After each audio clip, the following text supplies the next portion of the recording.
we'll be going. Our next meeting, we'll be bringing them in. Questioning them and then going from there. We did have Stuart Schomburg step down to our reserves. So technically, we have 3 open spots right now. Other than that, everything's been about it. Okay. Bless you. Perfect pancake breakfast success again, as always. Good. Yes, it If was. you wanna hit a busy time, it's 8:30, 10:30. It's nice and quiet, 6:30 to 8:30. Thought you had Last time. 649 yards. It is. They were on it. I brought people from Polk City for you, So so thank you. they brought good checks. That rental fixed on that one door, is that? No. No. That's in next year's budget. They got it. Is that- that's That in what the that, budget is. Okay, I just thought, Yeah, I got it. I just hadn't heard. Price of the deal. Meeting with people. Chad? For January, we had 17 calls, made 16, missed one, again, missed was in Slater, and we had 11 total calls, we hit 10 out of the 11. That's the big hitter for the month. I didn't hit on it last month. Garrett finished his EMP and he's running with us, doing some training. He goes through calls and stuff and starting to do more reports, so you'll start seeing him being more primary caregiver on calls, so that'll be one step forward for us. That'll finish the 10 EMS providers and moves him off the driver list to the provider list, so we're sitting at 10 and 4. I have been contacted by 3 other people about possibly getting on, so the process of putting maps out. Conversations there. And on our fire department EMS station, Mark and I were talking a little bit, we need to get the group back together and hash out what's going on with engineers, what we're doing, what we're not doing, and get some traction going. Awesome. Mark? Oh, I guess just a couple little things. I switched testing labs. Due to they just got bought out, new systems, it ended up causing a violation for me. So that didn't. I wasn't too happy. Water, sewer, or both? Both. So we started with a new company here in February, so just a week. We've had 7 main breaks this winter, so we're on a terrible track there. Probably the worst I can remember since I've been here, so. Great. So, yeah. It's great. Hot spots, Mark, the common areas? Not or really. no? Not really. The one today was, we had one back in 13, this last one, 2013, so. Right, close to that area, Yeah. but. Cool. So, yeah. Not really. I think something good that's happening, if I'm misspeaking here, correct me, but I think when these main breaks are happening. They're using the technology that they purchased to mark where those are, so that we We will are. continually have better data as to where those were. I just the had, GIS I had a tracking or log, whatever and you know, photos. a little notebook, but now, yeah, we are GISing everything. It'll be Photos better, and whatever. be better for the next people Yeah, down the road, for sure. I gotta say the water testing, I just have to share the story because it was too funny, because I was standing in the building down there with the public works guys and the water testing guy came. And Corey had been moving some gravel down there in the parking lot and it was right out front of the maintenance shed. And we're standing in the maintenance shop and all of a sudden out the window, we see this white pickup truck fly through the air. And the water testing guy didn't see the gravel pile and ramped his truck over the gravel pile. Yes, I missed it. And then he gets out in front of Mark's office and he's like wiping himself down and there's coffee everywhere. This is the old company? This is Yeah, the old. that's the old company. It was just like, we're sitting there and it was just like, what was that? He's bouncing around the parking lot, getting out of the way. By the way, you're fired. I It wish was I would have just- seen it. It was just, I mean, it was, Cameras? it was too funny not to share. Fortunately, everybody was all right and the truck didn't look like it was damaged. Jen? Question, Mark. Yeah. I assume grass is on the agenda for this spring out there.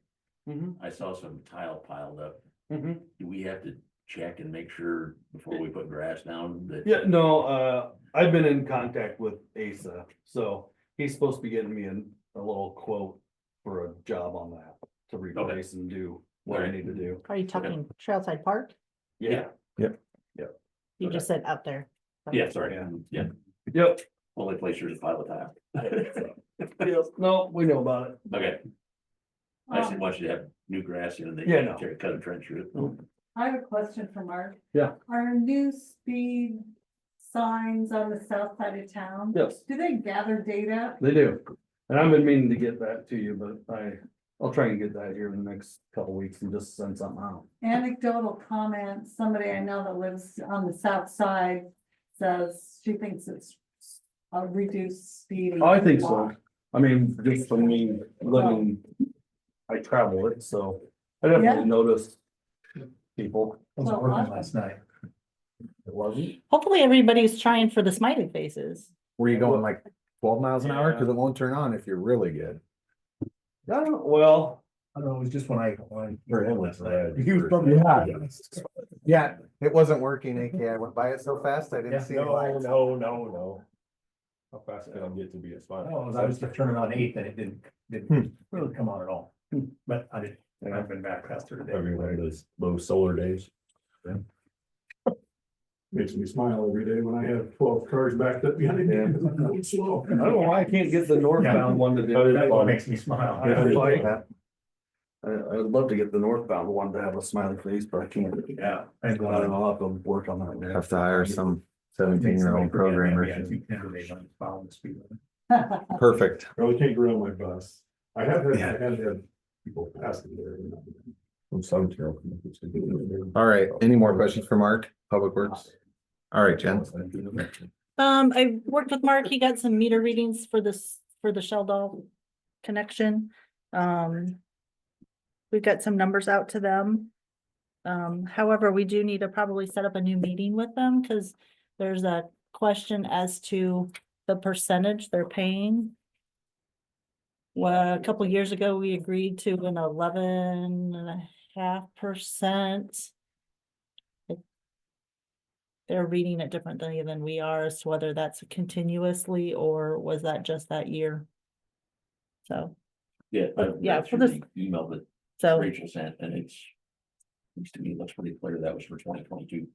just for 1 year, because that was the whole point of reading the meter or having the meter set up so that we knew what the flow was. Well, this Yeah. year, we calculated the flow to be at 13% instead of the 11.5, so. That was just the question. Yeah, We and just I wanna know clear Chad, that- you're here. We just want to clear that up and You're probably here on. have everybody on the same page, so, Show up. Perfect. Yeah, perfect. So, yeah, So- we just want to get a meeting and clear that up. yeah, everybody be and on we the can same get page. together and look at it. And we read that contract, it looks like the amendment. It talks about the first year being stagnant, I think, and the second year To be read. potentially, but then it starts. It's based on the flow reading is our understanding. Is that, did you guys, is it seem like, just context, the understanding was, hey, no, this is a fixed percent, it never changes? No, I don't know that necessarily that. I think it was what the engineers told them what should be coming from us was, Roughly around that? yeah. It's Got it. probably, I mean, it's a little, I mean, it's up 1.5 Yeah, from that. I think it's That's pretty close. and we have the actual readings. the actual reading. And we didn't physically share those, we just shared the N number, right? So we could Yeah, share that as well. We haven't seen any. Okay. No, we I have didn't them, send- Yeah, I have them, but I didn't send them, Okay. just we just send a consensus. calculation. Yeah, So- if you could send them to Rachel. You want us to send those over? Okay, yeah. Cause I think she was under the understanding that they were gonna get the readings too. yeah, okay, yeah, we can certainly send them, that's no problem, we pull them, Is just as long their as, public works, is your public works getting the readings? What's that? Are they getting readings to compare to, I think okay, it was understanding that you guys bring the readings and then send them to Rachel. If there's something Yeah. different, then let me Okay. know, but not a problem. I think the original contract is Sheldon should get their reading, I mean, it's their meter, their reading, but. We got them this Are time. we supposed to go get the readings then? Yeah, and it's not as easy as it was before Okay. with your guys' new meter. We just did an interval data. Yeah, we set it up on electronic read now, so, Yeah, Okay. I mean. Yeah, I don't know if we can put that in our even monthly. It's, well, Read water meters. we only need to do it in that time period, right? And we've done that. Yeah. And it's, I think. We're supposed to share ours with you, just like you're supposed to share ours with us. Okay. So yeah, we at least need to get our numbers to them also. but I think we've been collecting them all, just as Yeah, we the, have, as the, what are we called in the contract, the seller? Yeah. yes. As the seller, we obviously want your numbers and our numbers, so we've been Right. collecting them, so it's not a huge deal, it's just, if you guys don't like our numbers, we don't have a, Yeah, you don't. you guys don't have a, So you guys start and stop on a certain date then, that we need to be doing the same thing? Well- So Well, since we're on electronic read, it kind of reads, If we could it read it- reads every day for approximately 30 days, 40 days. Yeah. So, The contract technically reads it's October through December. The It's, dry it's period. really the only months we care about, Okay, as far, that's what the contract is based off of. supposed to be the dry months. Yeah, okay. But you guys' meter, I think this year it we didn't get agreed, and I talked installed to till like Todd. and November Rachel. 6th or something. So we just agreed to start reading from that point. And, Okay. and to did the November, end December, period. and January instead of October, November. yeah, I wonder, December. we'll have to talk about that, see if we can get it on our month, just Okay. when we go, We can get the numbers that we use to get to the 13%. Jen will email those to Rachel, so you have them. yeah. And then if you guys want to digest them and sit down, we certainly can. Okay. I don't want to downplay it, but it feels to us like it's pretty black and white in terms of the measurement. But we're fluid and open to sitting down and talking on it, but the contract says what the contract says is kind of how we feel. Yeah, I wasn't on actually. when all Yeah. that stuff- You're just stuck being the representative. Short Well, straw. I'm Yeah. last month, so- Yeah. Well, Ben just moved to town and he already agrees that it's 13% and not 11. We've already converted him to a Slater resident. He's no longer a Sheldon resident. Now he's on the 13% train. No. Yeah, we'll get those to you. So just Jen, let us that's the know. meeting You'll set up with Rachel. and- Yeah, I already emailed her and said, let's get a meeting set up. Yeah. Yeah. Yeah, I would just start for simplicity, just send the rates, and if they want a meeting, we can meet, but Maybe I don't need to. if we don't need to, we don't need to, but obviously, we'll do whatever. Of course. All right, Jen. Anything? Hopefully we'll be getting some proposals for 321 Main Street. I haven't received any yet, but they're due this Friday, so remind anybody out there that you know that's interested in that building. But they're due Friday by 4 o'clock. Yep. We had some questions, but no formal applications. I've definitely gotten requests and questions and people have walked through the building. I don't have anything in writing yet. Stone building, huh? That was- We're open. 321. We have an RFP on that building. We're Old open Heartland. to it. Oh, Heartland. Old Hartman, yeah. I did talk to Greg today on that. Gilbert did a similar proposal process and their first RFP responses came in at 72 hours before the deadline. I figured nothing would. So come there up. might be some that roll in that way. And then there was one person that was that came from an experienced background in what we were targeting. I have a call out to that person just to try to understand where they're at and if they're considering. Given that.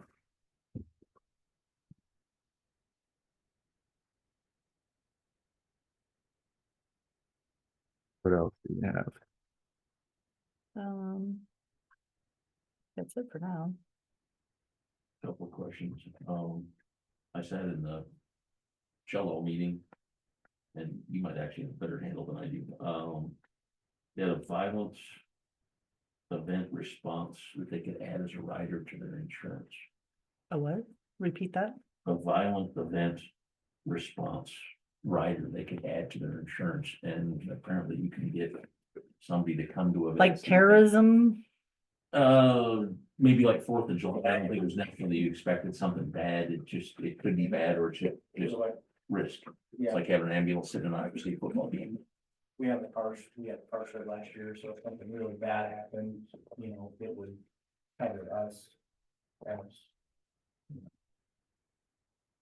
I don't remember, there was 2 options there, and, it wasn't that much, it was like $250 a year, is what it was. But it's not a bad option to have. I mean, even with us, that one car show, if something bad happens, you know, it's worth it to not have to worry about, you know, Yeah. somebody coming back and suing us for something like that. So I just never heard of such things, so that maybe it's worth double checking. I've heard of terrorism, insurance for terrorism, Mhm. That's might pretty be standard. similar.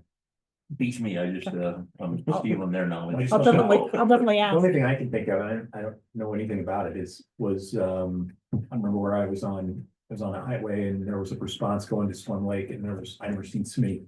We're past so many cars with all of their lights going for 2 hours away and there were cars headed that direction. And so I don't know if it's similar to the fire department where where they responded to gets billed for that, if that's what the insurance covers or what, I don't know. No, I heard a tiny snippet everybody else was talking about, it's just I thought it was something worth us checking into, or maybe you can call Rachel and check, obviously she must know something about it, I certainly don't. Well, she had a flyer from EMC, so Oh, I'm sure she okay. could send it over to you too. and Okay. It's something we never heard of. No, I certainly hadn't heard of it, so We probably I'm have it. passing the buck, Jen, that's when, I don't even remember when our insurance is up, but it might be something. to April. consider. Maybe something to check into if that's an option. April 1st.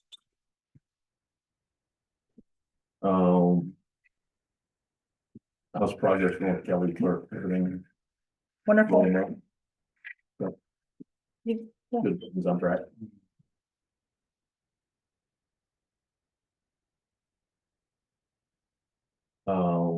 You and I talked briefly about TIF and URAs and things.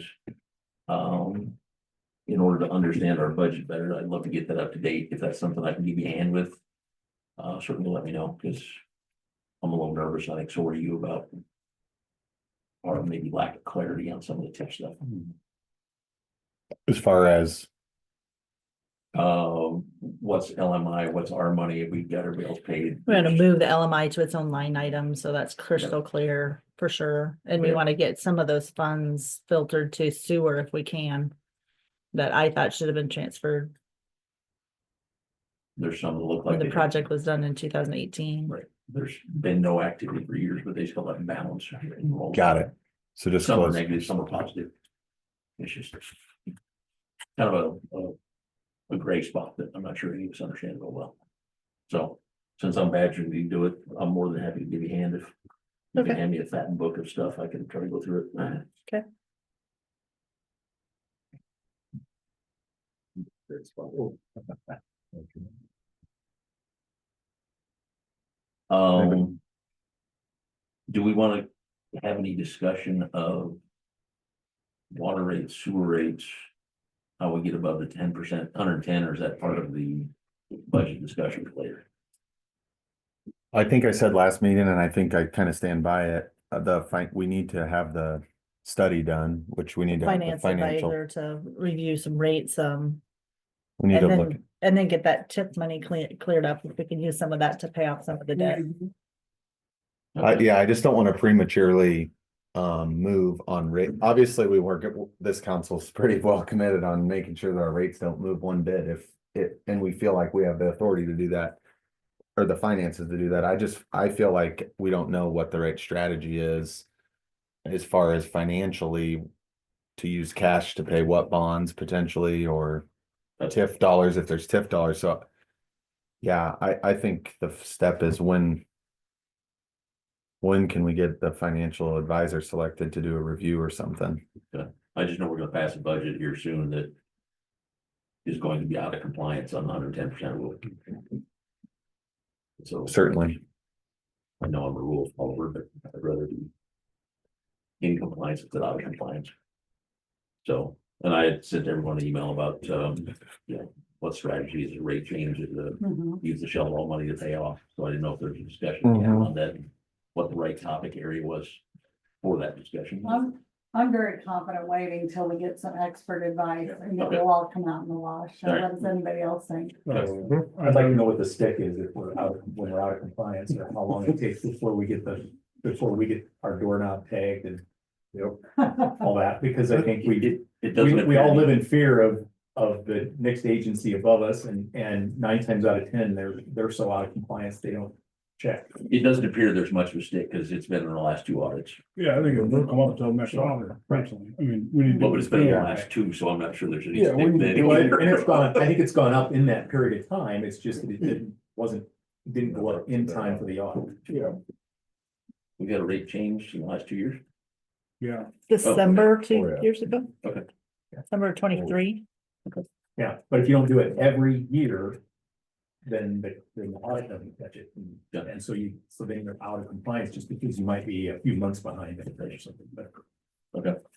All right. Table that one. I had a question about, I saw you had the ad out for swimming pool manager for the summer. When will those interviews be happening? First week or so of March. Applications aren't due till February 28th. And who's gonna be doing the hiring, the interviewing? Mark and I. I just wanna say, I think it's important that if family members are involved, there's more than one person interviewing. Yeah, and Park and Rec has actually expressed an interest to be a part of that too, so. Let's just make sure We'll there's more we'll than see where one that goes. person. Absolutely. Interviewing to keep things above board. I know Mark doesn't want to, I just threw him under the bus. He did. Was it that obvious? It was, Like the whole body reaction, just the face. That wasn't just the face, that's for sure. ever seen those gophers that He's Almost got hit over here. back on the wall? Was it face on? And one last thing, and this is really in Jen's area, I'm not sure where it is. Again, sitting in Sheldon's meeting, they are using, ASI, Ankeny Sanitary, whatever. For their town, it's paid for centrally. And Garbage they're not service? for garbage. Okay. And they're not going to Boone landfill, and they're not part of Ames Resource Recovery. So depending upon how the solutions work out with Story County, that might be a way for us to get out of jam. You guys priced, I think, and they're actually a bit cheaper than garbage guys because they were double checking pricing. So it sounds like maybe a viable alternative, and it's kind of out of their way, but if they're telling Michelle already, then it would. And they serve here right now, right? They're one of the. They serve in town. They're one of here. the several companies that come to They have Slater. recycling service too, if that makes a difference. I don't think the garbage guys do. They have recycling. I think they do it. I don't think they're, They do limbs, I know, but I don't know about.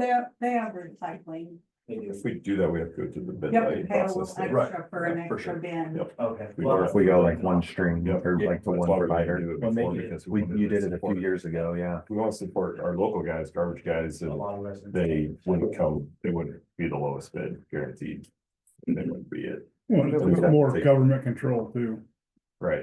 Yep. Yeah. It's more. Sheldon also, the Somebody majority of the doesn't pay. towns in Polk County, so they don't have to they don't have to haul it to Story County. Right, I don't know, have a clue how that works. Shelto bills through their water bills, Water, yep. their utility bills. In theory, it can So be the a, city's collecting it all and Yeah. Like one big check. paying the lump sum. Okay. We're required to take, all of our garbage is required to go to Ames. Right. Before it goes It anywhere is. else. I wouldn't even brought up other than the fact that it sounds like that whole thing is going away between Boone and Resource Recovery. Sooner or later, it's gonna, yeah. Well, they're gonna figure it out. 2 years. Terrible. Yeah, Yeah. Well, that's what it sounds like is the Start most new viable. research. option. It now. Like the solution they come up Carroll with. County. Yep. Forced into it. That's the most cost effective apparently. More to hear from the Ames City Council. Just a tidbit of information that I stole from Michelle O'Neill. Yeah. We good there? Yep. Ben's part's done good. I touched on the 321. We're still waiting and hoping that some proposals come in to consider. Obviously, we reserve the right on that, so we can go back and look at that if we need to and reposition. I think there's interest, a lot of interest. I think people are putting their arms around the lift that it is, and I think, you know, just quantifying it for people, just to keep in mind, we essentially have a shell, but there's significant internal work that has to occur to the tune of several hundreds of thousands. So I think that's something that a lot of people are thinking long and hard about, and I think that's a good thing for us because we're not getting like premature half-baked ideas at the moment. People are really understanding this lift it's going to take. I got some news and have, am following up on it, but Hawkins was planning to build in the industrial park and has since pulled out on that. I learned at the end of last week. I've gotten in touch with them and am working up the ladder to the VP level to try to do something to see what we can do to save it. I contacted Greg and the Ames Economic Alliance to key them in on this. It sounds like that they're considering more cost-effective options that include purchasing existing buildings and retrofitting. And so just trying to, obviously, right on top of it right now, but trying to figure out what it is we can do and mostly what the state, the county can support us on, because the difference isn't enough that our checkbook could solve the problem. It's a bigger problem than that for us to try to retain them. And the local folks here, I don't think are thrilled about where it's at, but I think the project, the reason for backing out was construction costs associated with way higher than they should be. And I'm guessing that doesn't get better today with the tariff news on the steel today. So, but just so everybody knows, So they're not talking about backing out of Severs, they're talking about backing out of Slater. no, they're backing out of Severs, but they need a new facility. And if they're backing out of Severs, But they're they're not backing out of staying- Slater. They're not staying here. Long-term, the strategy has shifted from new construction, own building Okay, built in Slater to I was just making sure. another location. What they backed out meant. I don't know how they're gonna find, I mean, even retrofitting, they've gotta have so many safety. It sounds like 50% of the cost to retrofit a building is what their corporate, obviously, there's a corporate hierarchy to our local folks here. The corporate hierarchy is telling it could be half the cost to buy existing space, vacant space in the Ames market area versus building new in our. Anyway. Cost to build new is the same everywhere. Yeah. Yeah, I think the key to that is what incentives and how you structure to try to keep them and offset some of that. I just don't think we have the capacity to offset. It sounds like millions higher. So I wanted folks to know, just because that's on the radar, obviously front of mind, for me. And then one other just quick heads up, the Kelly mayor reached out to me. It sounds like they're gonna consider two different ordinances tomorrow night about our contract together. One of the options or resolutions, not ordinances, resolutions. One of the resolutions is to end the contract February 12th. He shared with me, and I just expressed to him that it wouldn't be our desire to do that. First and foremost, contractually, that's not possible. And then even though that might be possible, we feel that we should stay on the contract until they get settled and are in their own office and they feel confident with their service. So just a heads up that what may be coming down the pipe is that they've passed a resolution to cancel on the 12th. So now we're sitting here discussing that they're telling us they're canceling it, and we have to make a decision about whether we're gonna forgo the contract language we have with them or go back and ask them to adhere to the contract. Are they still here? In her office? But I think things have gone well, like Jenna said, Oh, and yeah, no, I just they want to wondered- I didn't know if they transition. moved up there or not. They're waiting on a desk.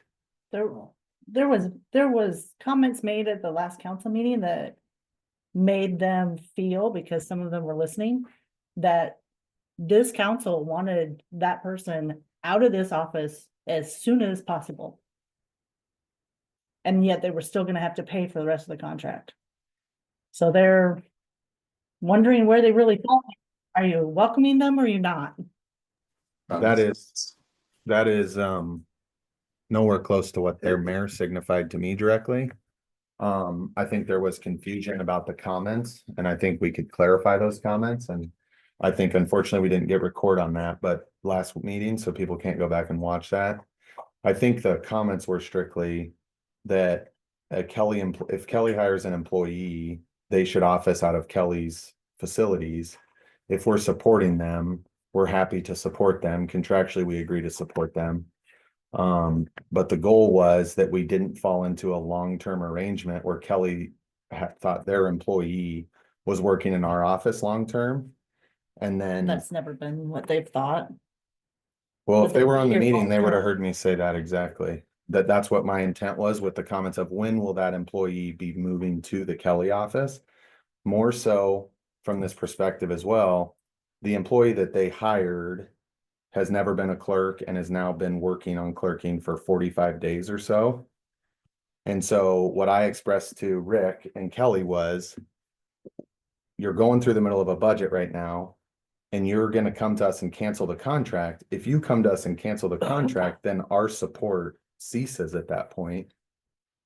We would recommend hold on to that, get through your budget cycle, get comfortable while we're here, because if you cancel this contract and we allow that, then you are on your own with a person with experience of less. So I would feel better about seeing them through that process, getting through that period and being done.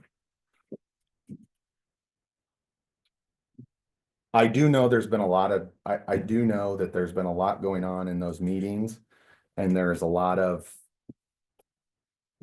stuff being thrown around this topic in Kelly and through departments inside of Kelly. So my sentiment is just, it's our intent based on the contract to serve the remainder of the contract.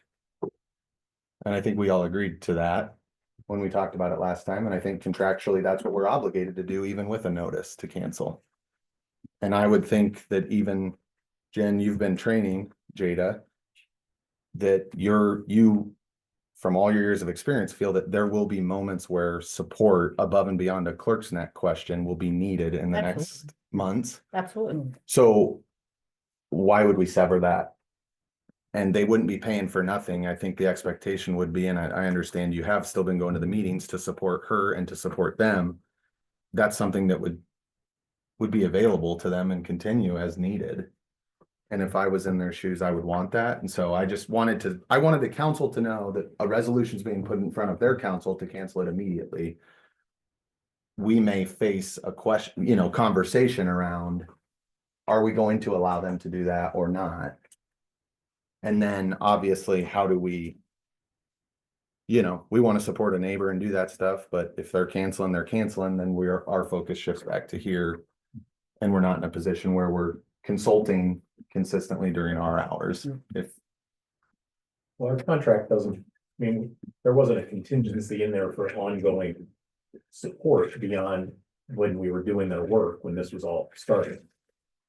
There was no provision in there for this transition period, but one thing, I don't think anybody's gonna feel good about leaving them out on the cold if they decide to put that contract and we were to decide to accept that, then what are we gonna cancel any calls that come from them? That doesn't make any sense. We have no intention of doing that. But we need to be paid for our time if we're gonna support them afterwards. And there's gotta be a lot of questions that are gonna come. They're gonna be very specific to how that's been done for the last several years. I would think that, yeah, I agree. I think they would benefit from that and want to have that continuity and smooth transition. I didn't interpret, I think I remember the conversation where they might have taken that context, but I don't think that was where it was intended. I don't know. Yeah. From my perspective, it was never from a position of let's get rid of Kelly, we're ready to be done. It was from a position of they have an employee now, the employee has a computer now, and they were telling me they wanted office hours from that employee. So I think it was more of let's just separate that. The consulting, the support, the phone calls, the review, the document creation, the council attendance, all that stuff is still right there in the service. So I would say regardless from either city's perspective, even if they decide they want to sever that contract, they're going to want to have some provision in there for what they're going to pay for any outside support that we might be able to provide them afterwards. and I think that number would be higher than what the existing contract probably is, because we probably weren't charging enough for the contract to begin with. But I don't think, is it a fair consensus to say that we're not chomping at the bit to get them out of here I think it's a great transition that Jade is ready and they have space ready, and I think that's all very positive. Is that fair for all? Is that the feelings that we all share? Again, just to verbalize that and then, but that we're, you know, ready to help them during that transition period, that we're not expecting My 2 cents, I would prefer they not cancel the contract. I think it's a good training avenue for them. I think I've been clear, I had a couple emails that I think as soon as possible that we should get their employee moved to their town so they can start supporting their town and we separate church and state. If they do want to cancel the contract, I don't know my thoughts about that, but if they do cancel the contract and we allow an early cancellation, then I think there's some ramifications to our support of Kelly if they want to cancel it, because we have plenty of our own work to do here. I guess I'm not real gung ho about free support for Kelly. They're getting, I think, a relatively good. I don't think they were gonna ask for free support. And just to be crystal clear, All right, I am not advocating that they end it early at all. all right. I am not. Okay. I have never advocated that they Okay. end it It immediately. seems like a bad It idea, seems to be but that's their. transition. Seems like a bad idea, yeah, he just wanted to bring it to me because it sounds like there's some stuff that, to your point, stirred up and there's, a resolution that they're gonna be presented with or that they asked for to cancel on the 12th. So just be aware that there's a discussion that could be looming, that could be just what it So is. you think it's not coming from the mayor, coming maybe from council? Or who? I think there's some council that are that way. I think there's some council that way. I think there's, you know, I haven't attended their meetings. I can't speak to each one of their council members. I've met one council member and I've met the mayor and have built a great relationship with him. And we're have a really good working relationship. I think he was just coming to me to say, hey, I wanted you to make you aware that in our council packets, there was 2 resolutions. Some of this has been talk of council, or there's been, you know, outside meeting conversations throughout there to come to like, what are they can't take advantage of us by we're having an employee now and we don't want to pay them type of discussions. Why are we paying them if we have our own employee type of thing? Common, so. 2 resolutions, one, 2. Or to live it out. Yep, Oh. okay. One One to to end live it out. one to end it immediately and one to let it fulfill through. Yeah. The end of June. so in the back of your head, all I would say is move to the next topic here, but just in the back of your head, think in your mind. Are you good with letting them cancel it immediately? Should that be their action? And if you aren't, how do you want to proceed back to them? So just, it's an information only thing, transparency, because their mayor came to me and presented it to me. And I feel it's appropriate for you. The contract had what kind of notice was it? 135 days. So if they fulfill the contract, it's gonna be close to July 1st anyway. Yeah, it is.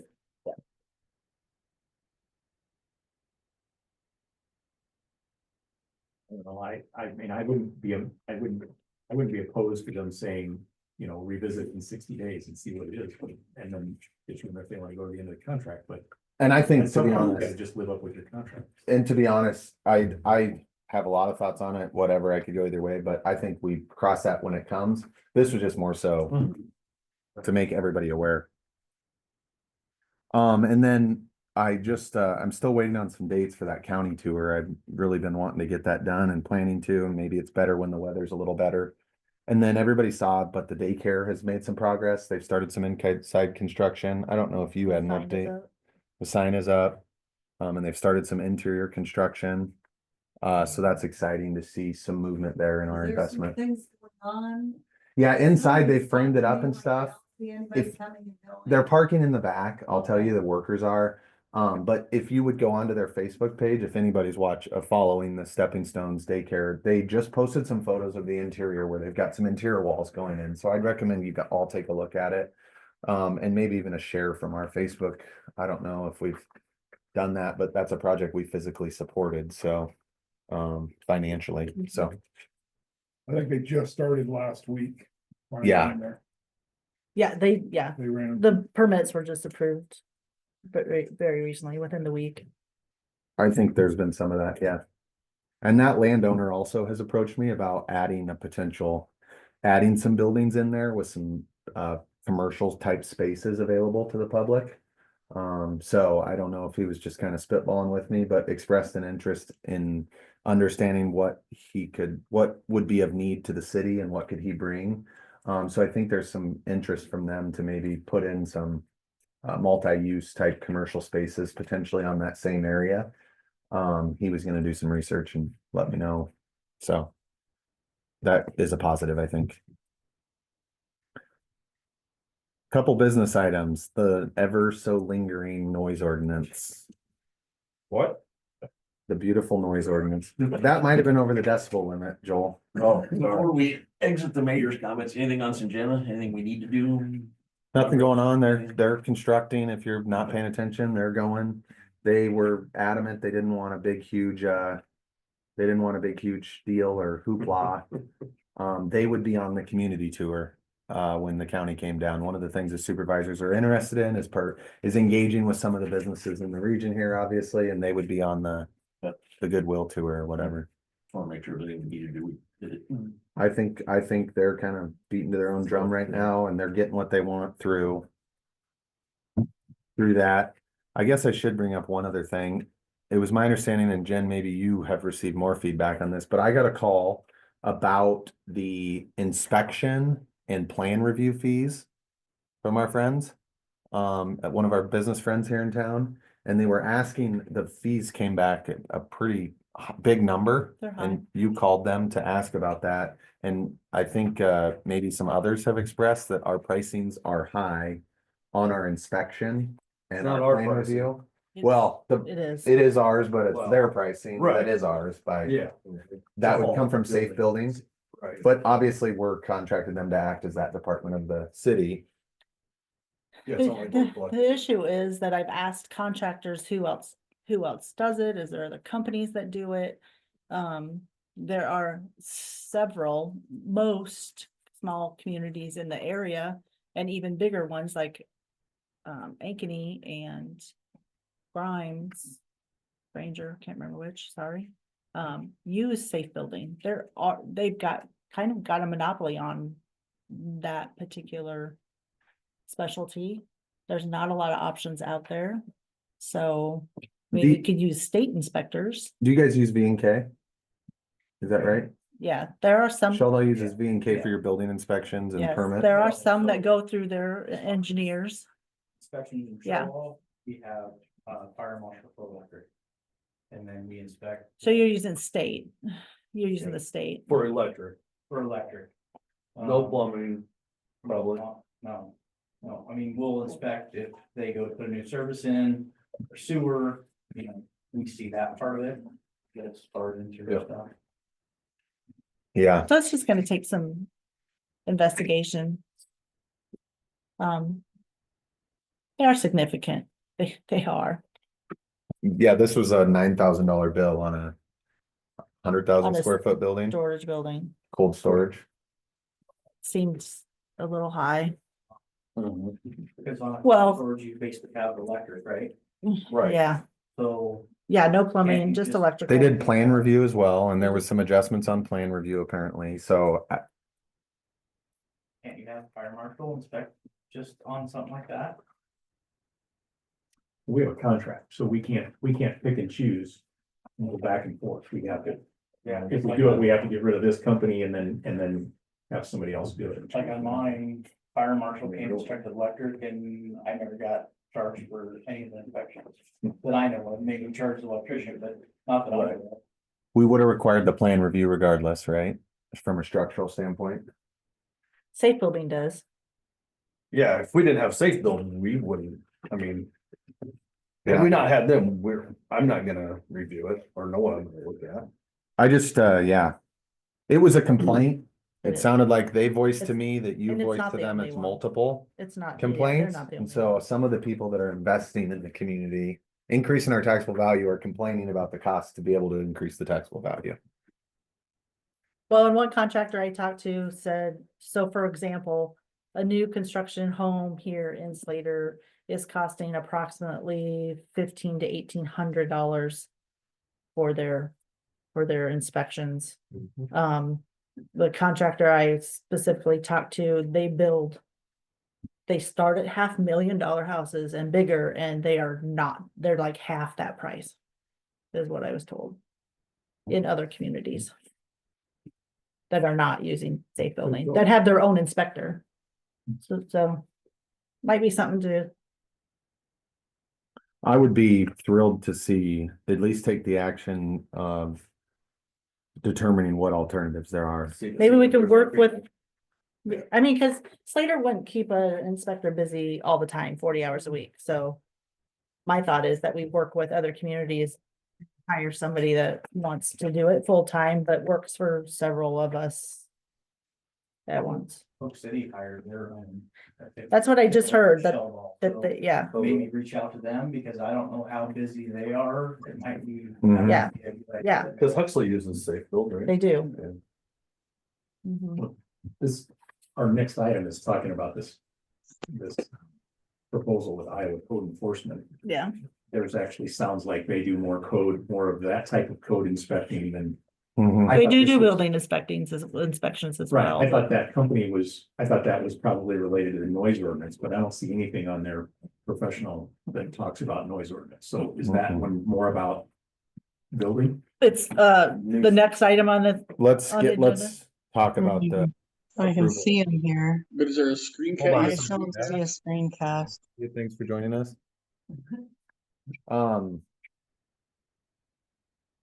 Let's go to that scope after we go to that. to the- Can I put One- a question back on the building inspection? Yep. Is that something MEPA could help us with? I can ask. Yeah, for League of Cities. Or like, the Greg Picklop group? That's really not their, that's really not their spot. MIPA would certainly, I guess I was thinking like a clerk's net or that type of space would be the best, or Iowa. Or the Iowa League of Cities. Right. I mean, I would go that route first and foremost, probably. I will let you guys know I'm working on one of the properties that's been complained about multiple times. I will have a phone conversation or give a call to the person that owns the building. But I have actually gotten the report on the building to just quantify and understand what's the deal with it. And we'll take the first step on that building to have a conversation with the person who owns it and see if we can't get some improvement on it. But Safe Building did conduct an assessment for us on one of the properties that's been complained about multiple times. But before we take the formal action, I wanted to kind of confirm that it fell into the category that we were right, since this is the first one for me personally, which he did. Now we'll try to take the conversation approach and see if we can't get it cleaned up and then refer on to that based on further agenda items, maybe. But just so the council knows, there is one property that I took some action on to try to take steps on. Now the noise ordinance. And I think, Ken, you were kind of asking, hey, how do we enforce this? I know we're going to talk about the code enforcement. Would they do something like this? The answer, I believe, is no, they wouldn't do the noise. They would be more of our physical Nuisance. nuisances, Grass, trees, junk, junk. vehicles. Yep. Did we ask them for an RFP or how did we get this? We did, Danielle researched and checked with ClerksNet, and there's not a lot of businesses who do this either. And they weren't even sure about, like, This they're is- pretty new, This right? is new to them as well. So, An initiative that I think we should have in this year is to get, and I mentioned this before, to get our process in order and to be prepared to do it. So I think that's where this sprung out of, but they will not help us with our noise ordinance. Questions on the noise ordinance that's in front of us? everybody liked the verbiage It's better. updated. I feel like it's much more clear. Yeah, so essentially the noise ordinance, for those that are attending online, we are allowing up to 95 decibels in the city of Slater, but that maximum is reduced to 65 between the hours of 8 PM to 6:59 AM, Sundays through Thursdays, and 11 PM to 6:59 AM on Fridays and Saturdays. These levels shall be measured from the closest public property, including alleys. And then just the offense schedule: warning, $50 fine if within 60 days of the first offense, and third offense within 90 days of the first offense is $100 fine and be deemed an arrestable offense at the discretion of the police officer. something that's been discussed a lot here? Is there discussion on the topic? I know everybody has opinions and No, thoughts. yeah, I mean, my opinion would be the fines probably aren't gonna be a big enough deterrent, but we gotta start someplace and this is the wording we were after and so. I would move that we approve. I'll second. Craig with a second. So this is a first reading. line 40.03, we have a typo in conduct. And now you'd be disappointed if I didn't find something. Which line was it? Gotcha, I gotcha. Okay, so on Conduct these, instead of conduct. with a reading wise, do you want to Can't wait. the first? We have the second, yeah. Do the first and then I'll come up again. All right, so we had a first from Ken, we had a second from Craig. Is there any other discussion, any public comment on that ordinance here? All right, then, having the motions because of an ordinance, we'll have a roll call vote here. May, Aye. Conley. Aye. Herzl, Aye. Erickson, Aye. Newman. Perfect. So moving to the next section here, review and possible approval of resolution 35, approval of proposal contract with Iowa Code Enforcement. This relating back to the couple notes that I just had on this that I think are important, and I would be supportive of considering something like this based on the cost. So the cost is $600 a month. And what does the $600 a month get us? Routine inspections, conduct regular inspections of residential, commercial, industrial properties to assess compliance with city codes and ordinances. Compliant driven inspections, inspect properties based on complaints received from residents, business owners, or city. Inspection reporting, provide detailed inspection reports documenting violations and recommended corrective actions. I do think what's interesting about them is it sounds like they'll take the lead on the issuance of notices of violation. So they'll do the first notice certified mail, the second notice certified mail, the third notice would come from the city. And then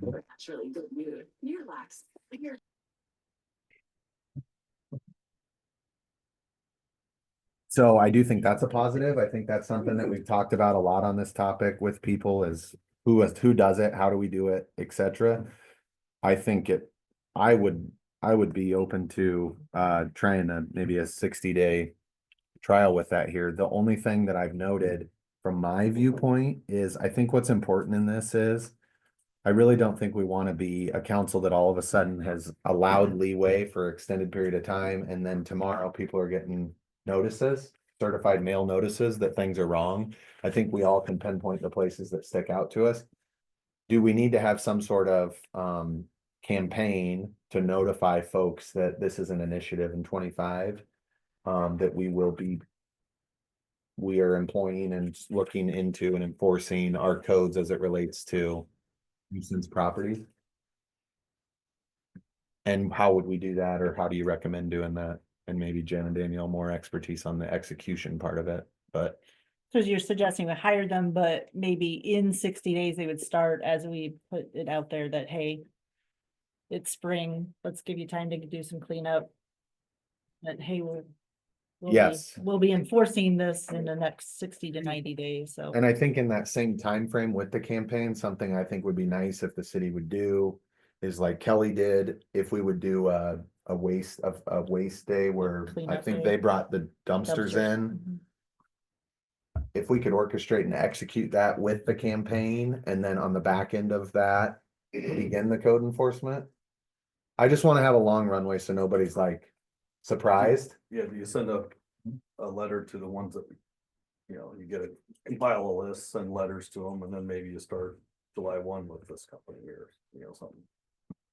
So I was wondering if we just even, instead of starting with first notice of certified mail, maybe we just have a friendly reminder. hey, here, So if we start the guy, first 30 days is a friendly thing before we get certified mail and all those things. It might double up, so if the people that miss our notifications, that way they're actually gonna get a formal letter that you just made the list, but no ramifications yet. Right. would be my suggestion, so people don't say that we surprised them out of the blue. Yeah, I'd be curious if we could look at instituting this in-house a little bit first. I mean, what we have done has been done in-house up to this point, but $7,000 a year, I would think there might be somebody in town that'd be willing to do it for that. And when you look at that, that provides for 8 hours. That's only 2 trips. They're a 3-hour round trip away from here. So they're not, so the hours that includes means they're only gonna be here twice a month at the most. Which that's plenty, right? Well, it may be, it just For the depends on. most, I would think so. I don't- Just depends on, like, in the mowing season, I don't know if that's gonna cut it or not, but, Unintended. yeah. So where is home for these guys? I was gonna ask that. Hartford. It says travel We're cover. an hour and a half Hartford. southeast of here, Okay. southeast of Des Moines. So, And I you don't know, can we hire had- them a month at a time. It's You can not. hire them a annual, month at a time. Yeah. It just, no, I just don't know if we had, wasn't Jerry or? I thought we had somebody that was kind of designated as the He was a building official. He was did a some building- setback, he set setbacks. setbacks. checked setbacks.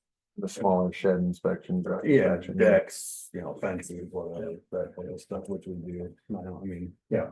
But this is totally different.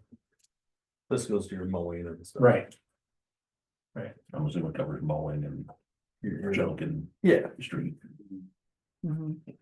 Well, I feel like our current staff has had this on their list of things, and I think I'm hearing you'd be happy if somebody else took it on. It wouldn't hurt my feelings, for sure. Um, I kind of like, you know, if the city sends them a letter or, you know, whatever first, I think that's a nice. Cause that's our first Hey, step. you That know. is our first step right now, is just, For sure. hey, making you aware that there's been a complaint, just letting you know Yeah. about the code and here's how you're violating it. So if you And can if clean it's it up, not- it's great. If if it's if not it cured and- continues, then we would seek further action. We're gonna go this route. Yeah. I think that's to me, that's a nice thing. Since it's new. Yeah. And I guess I'm supportive of this because I don't want to start. I don't want to perceive Public Works as you guys be one No, stuff right. with it. I don't Right. want you guys perceived as bad guys. No, Want someone out of and the there's street been, I mean, or I've, council to be you know, bad guys, I've not talked to Public Works. numerous people about. You know, issues and. You know, they pick up one thing and, I yeah, don't see- how far can you go? I don't see any point in starting it before March 1st or April 1st, though. Yeah, I kind of like the July 1st method because that lines up with the calendar year. That's what And I like the time period of giving people the opportunity to fix things and. Yep. In my mind, I'm not thinking about this or thinking of Slater as that we have this like horrible problem with people who don't mow their yard. I think we can identify the single hand. Number of people that do. I'm thinking more about. Deteriorating items in their yard, deteriorating structures. Trees that need to be removed per our code for the health of the rest of the trees in the community. That type of stuff. To where in my mind, I guess it feels more like if they're here once a month. They're gonna hit those regularly and continue to meet their notice schedule. I wouldn't wanna go over the $600 budget unless we found. That there was continually larger problems. And then we were requesting. And you would hope that it would get better instead of get worse. Yeah, you should leave them less and less. Yeah. Once they know that the Right. enforcement's coming, yeah. Yeah. Mhm. I just think we should provide the junk day or Well, the yeah, day to and do that, that. you know, that July 1 provides you time to get that scheduled, get it. Definitely out in the, Loop or something. yeah, get it out there so that it's known. And I think we did put something in the scoop about nuisance and that there was, in the last scoop, there was something about that, but. It's hard to imagine anybody's gonna jump out this week and clean their yard up because we hired a company, but, and we don't wanna be, that's not the intent of this, but. So if we're gonna, sound like we're moving towards July 1st. Do we have a updated code that we haven't reviewed and approved? Yeah, July 1st would give us time to get that So completed. what it is, do we need to make sure that's up to date? The The company would certainly want that up to date, probably, or the most Yeah. current copy. Have something to go. Yeah, well, up to date and then on the website, I assume, so that Yeah. our citizens also know, not just the enforcement guy. Yeah, it's almost like the code is almost, will Was there consistently a- be just a year in review kind of. So we have a formal one out there, but it's not posted, but it's available, and there's been a code review that we haven't addressed yet. Correct.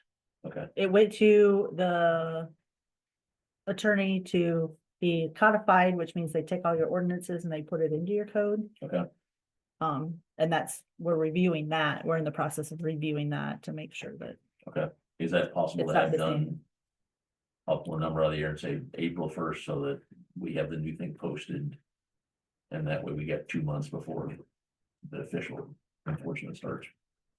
I think I would say, my opinion would be target July 1st.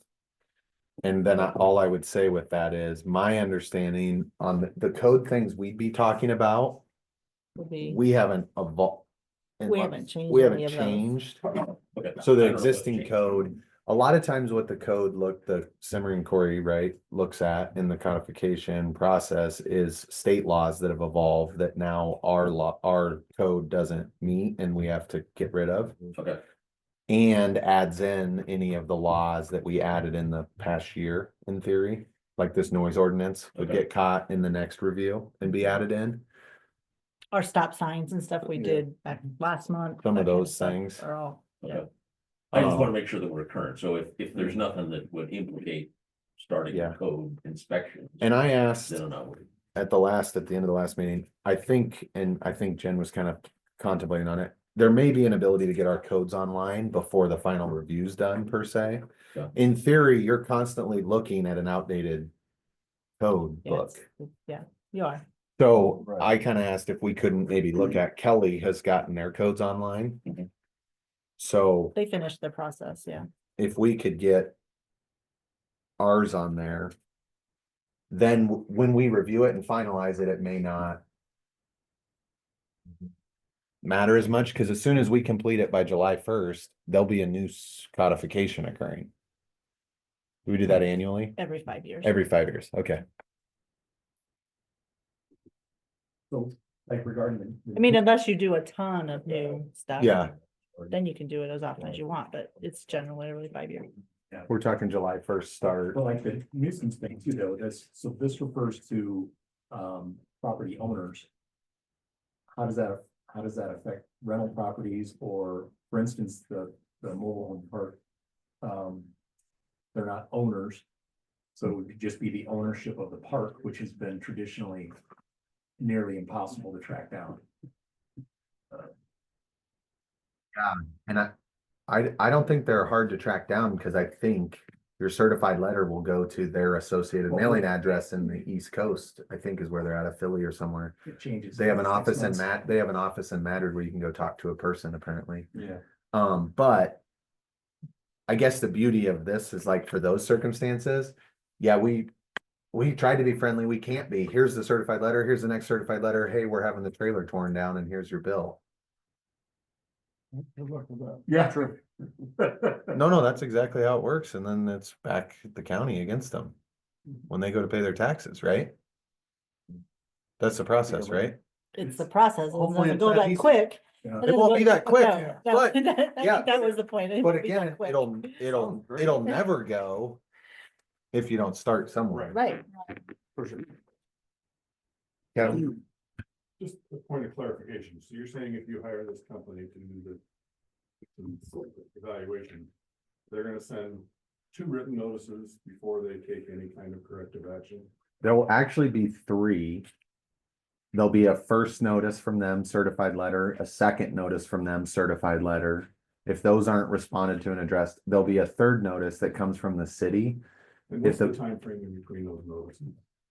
They don't have that outlined as far as I see or read in this proposal. I think Be us. we would have some autonomy to tell them. So I'm To curious establish why this. you wanna add an informal letter in front of it, because if you determine that you've got a nuisance property, you're looking at a 4-month process to even get any kind of. In theory, you could be. I think my opinion would be there wouldn't be a kind letter per se. we would give the runway and the warning publicly that this is a point of emphasis moving forward. Then we would provide the junk day, not drunk day, but junk day for everybody. To maybe junk and drunk day for people to get rid of their garbage. Then we would begin enforcing, and it would start with what they've outlined as the process, and we would follow that. And they would get a certified letter the first time, and I don't think everybody reads a certified letter differently. You know, some people might read it as if it's the worst thing ever, some people might read it and say, oh, well, they'll send another. Well, I just thought the discussion was we'd send this friendly letter before we sent certified, another certified, and another. I think the friendly letter is the runway, and starting to announce it sooner and consistently and posting it. I think we could do a campaign of And to I'm fine with prevent that the too. friendly So if you're letter. not doing anything until July 1st, you're not gonna have Can you anybody. change that sentence to, would a phone app? Now you're in August. Now you're in September. Certainly. Yeah. And I think we could set that, so the thing about the second notice is we could set that time frame. So we could give the first notice 30 days, and then we could, in theory. There's laws that we gotta make sure we follow and all this, but we could move those periods to shorter periods on the second and third notices. My only concern is if you're gonna do something, then do something. Yeah. That's my opinion as well, and how do we get started on it? But I think it negates the possibility that we would send the first letter and contract with this company to send a certified letter, and then the next action is the attorney. Fine, there's nothing saying that this company has to do too. We can send the first one in our wording as the friendly letter you want to, and then send the certified letter just to shorten that process up. Okay. But My guess- If we respond to a My- letter Yeah, from the city that's signed by somebody I know, than I am by some company an hour and a half away that. I don't disagree, but I'm guessing that the two certifieds are triggers Well, in terms of the law. Maybe, I don't know. And so, but I think what we don't know is we could probably craft what that first notice says that's certified. Yeah. And maybe it doesn't have to be as aggressive in the opening sentence. Yeah. And it may be that our ordinances can tighten up that time period, that it doesn't have to be a month apart. So. I think if we decide to move forward with I it, think it depends on the situation. If it's lawn mowing, obviously you're gonna give them 10 days, you know, at max. that's true. Yeah. Yeah. If it's, hey, we noticed your house is about ready to fall down, There's a hole in your roof. might need some more time to find contractors to fix it or tear it down or whatever. So it'll be situational for sure. My guess is read this, since they're 3 hours away, we're talking once a month. If we're only, They're an hour and a half away. Yeah, 3 hour round trip. right, so they're only gonna be here for 5 hours, they ain't coming twice a month unless we change the contract, are they? I also think just the 1 8 thing hour too is I think we're in agreement that we don't possess the expertise for this. So I think we've all agreed that if we don't have the expertise internally, we don't know the path perfectly, find it. These guys probably could give a lot more consultation as to, Timelines. yeah, you can do this, or no, you can't do this, yeah. So just an hour and a half. So. What would people like to do with this at this point? Couple more that's questions. enough. Okay, So somebody we don't know the said- frequency when they'll show up. They said on additional hours, they give you a itemized list. Can they give us an itemized list of what they're doing on their 8 hour window also? At the top of page 4. And they actually create a shareable file that's pretty fantastic, that Okay. will show what property they've touched base with, taken pictures of, where they're at in the process, have they sent the certified letter, has the property owner responded to the certified letter? They keep updated on the share file, and we can go look at it at any time to see where they're at. Okay, I just, and maybe Sue, you caught it. I just saw the part about they give us an itemized list for the flat fee portion, but not for the monthly. And that's why I was confused. So as long as we get some details about what they did. I think the other thing too is through discussion. There may be the ability for like. staff to provide photos and supporting documents, and then to work remotely on the enforcement and match it to the code. So I do think it's worth discussing. Would the council support developing the time, kind of a campaign and timeline, setting up a junk day in the spring? With the intent of this council to hire this company, or to Ken's point, if we find a way to take the capacity internally by then. But to target more of a July timeline, July 1st timeline, and to give a runway with the campaign developed to promote it in the scoop. Promote it, post it, tell your neighbor about it. I don't know if we can do a special mailer just on it, Have a float in the parade. whatever, have a float in the parade. Made of junk. And then start Throw on their July junk first on as it goes by. with the review and assessment. It's obviously the ones that are bad, we'd like it to happen faster, but I think this is the kind of thing we've been talking about, that we're understaffed, our current staff can't get to everything. This is the way to bring in some outside expertise to do some of the things our staff can't get to. Yeah, we had a trailer that fell down that we couldn't get Let's do it. taken care of, so I think we do. so, I was worried about July first. will you And communicate we do the warm up you talked about, but I think, go ahead. in a junk day, get a junk day set up, Right. or get us some quotes on And- as to what that junk day is. Yeah. Go ahead. Ed. A citywide junk day kind of deal? Yeah, They bring it to us. We used to have one every year. Yes, I remember. we'll bring in dumpsters and people can just bring their junk. What's What? that? The branch, the. Similar, Chipper day, you know, I mean, kind of yeah. make it a clean up Slater day. Yeah, and I think one of the things that I know has come up, and I think it's last time on the junk tree day, volunteers, Ken, I know you did, Craig. Volunteered and went and picked up some Yes. people. I think some organization in the community could help fill the role of helping the elderly and unable with the junk day as well. We could figure that out.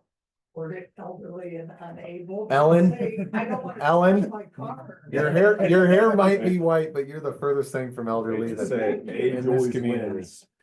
You have more energy than most of the Gen X kids. Craig, you're my man. Thank you. So. And then Danielle, you've been talking to this guy, or we both have been talking. Will you make sure, I know they're a smaller company and they're getting into us, that we're slated a timeline to look at, to approve this closer to July, so they don't they don't fall off our radar and go sign 4 contracts and forget about us and not sign us then?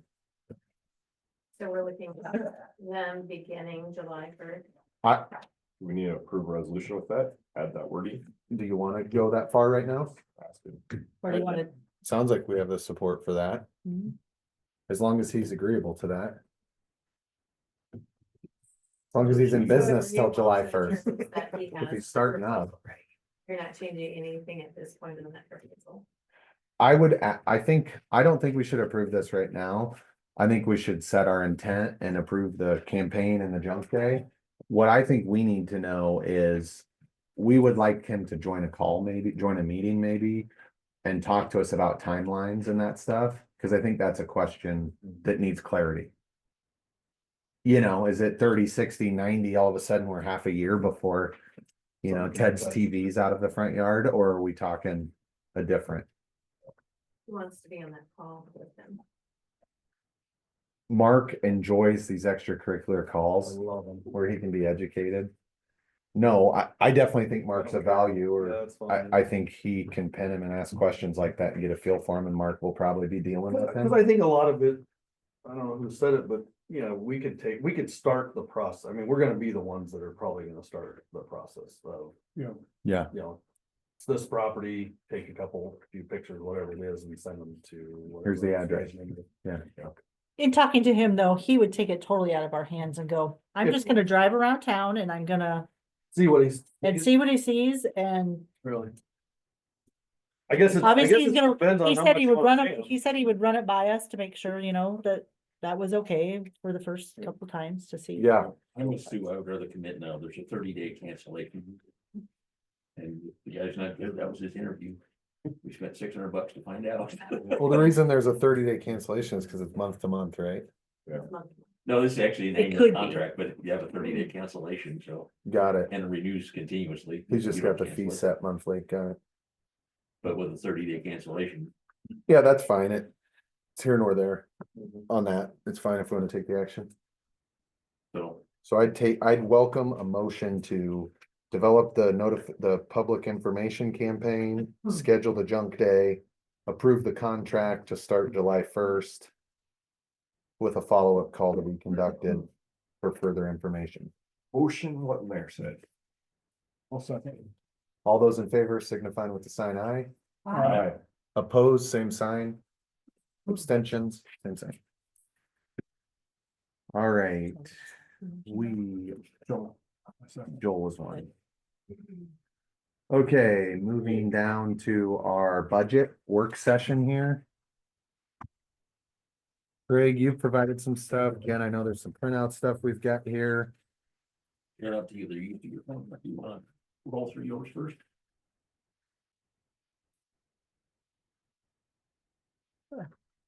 So there's kind of a summary page, total requests. One's the yellow and the red.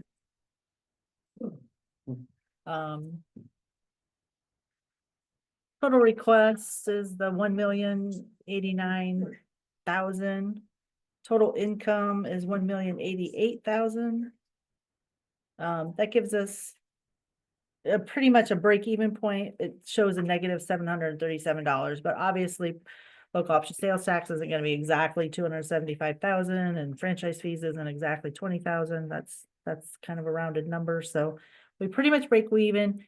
If you go back to the page before, if we use rollover in some of these departments. I know fire was wanting to purchase some equipment, so they would have to use 75,000 of their rollover. Public Works has some equipment they wanted to purchase, that's 70,000 in rollover. Pool has some things, that's 50,000 in rollover. Clerk could use 50,000 in rollover, legal could use rollover.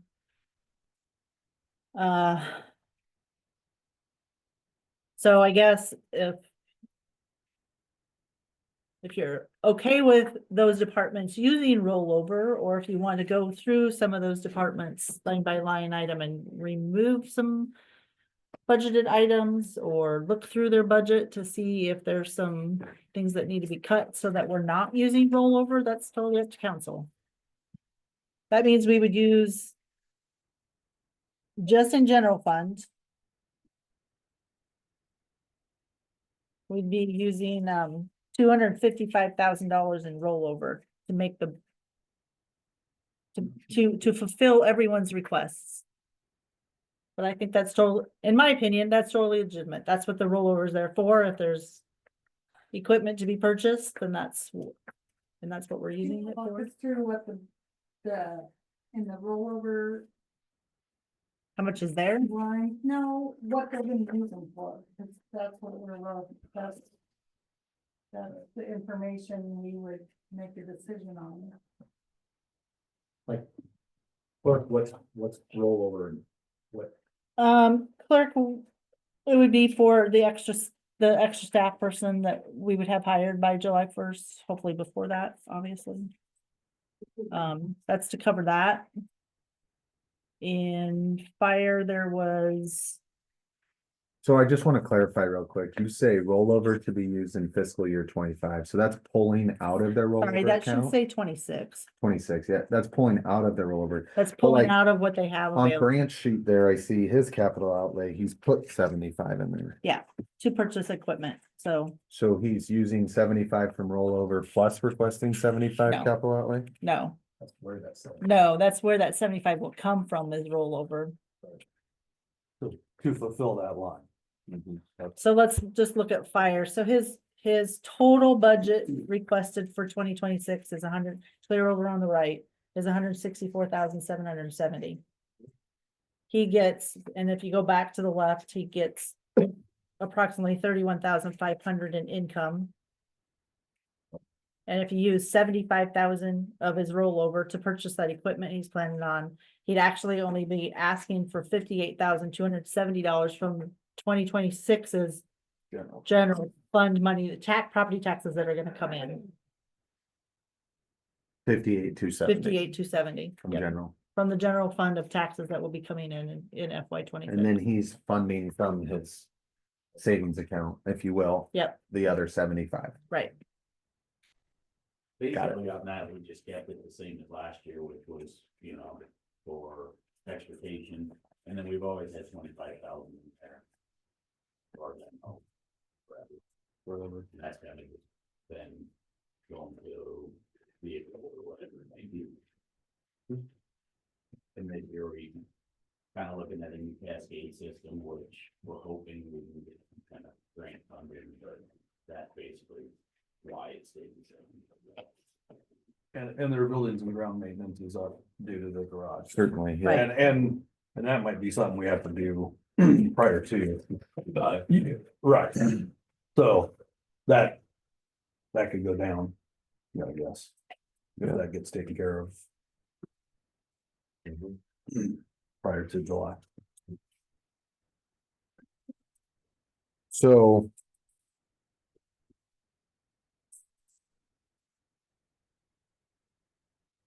You know, if it's something that we need to even out too, we can make it even, however, and then get to the point where, you know, that new cascade is Ready to be figure out purchased. what it is. We can move that money then. It's just, what we do is we take all the property tax dollars we can collect, which is the 813,000. And to make it work, if everybody requests are fulfilled, we'd have to use rollover in these categories. Yeah, so we're expecting, yeah.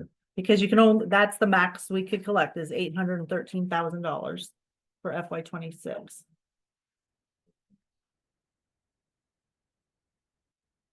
An estimated loss. Loss is, Local, is yeah, that fixed? Is that a number we know already, or is that a? that's an guesstimate? average. Like this year, we should be taking in about 280,000, so it's estimated a little low, but not very low. But we had estimated, or we had budgeted with 235, so we're looking For this year, for this, yeah, which So, was budgeted, everybody- that was budgeted low, because last year we actually got into 77.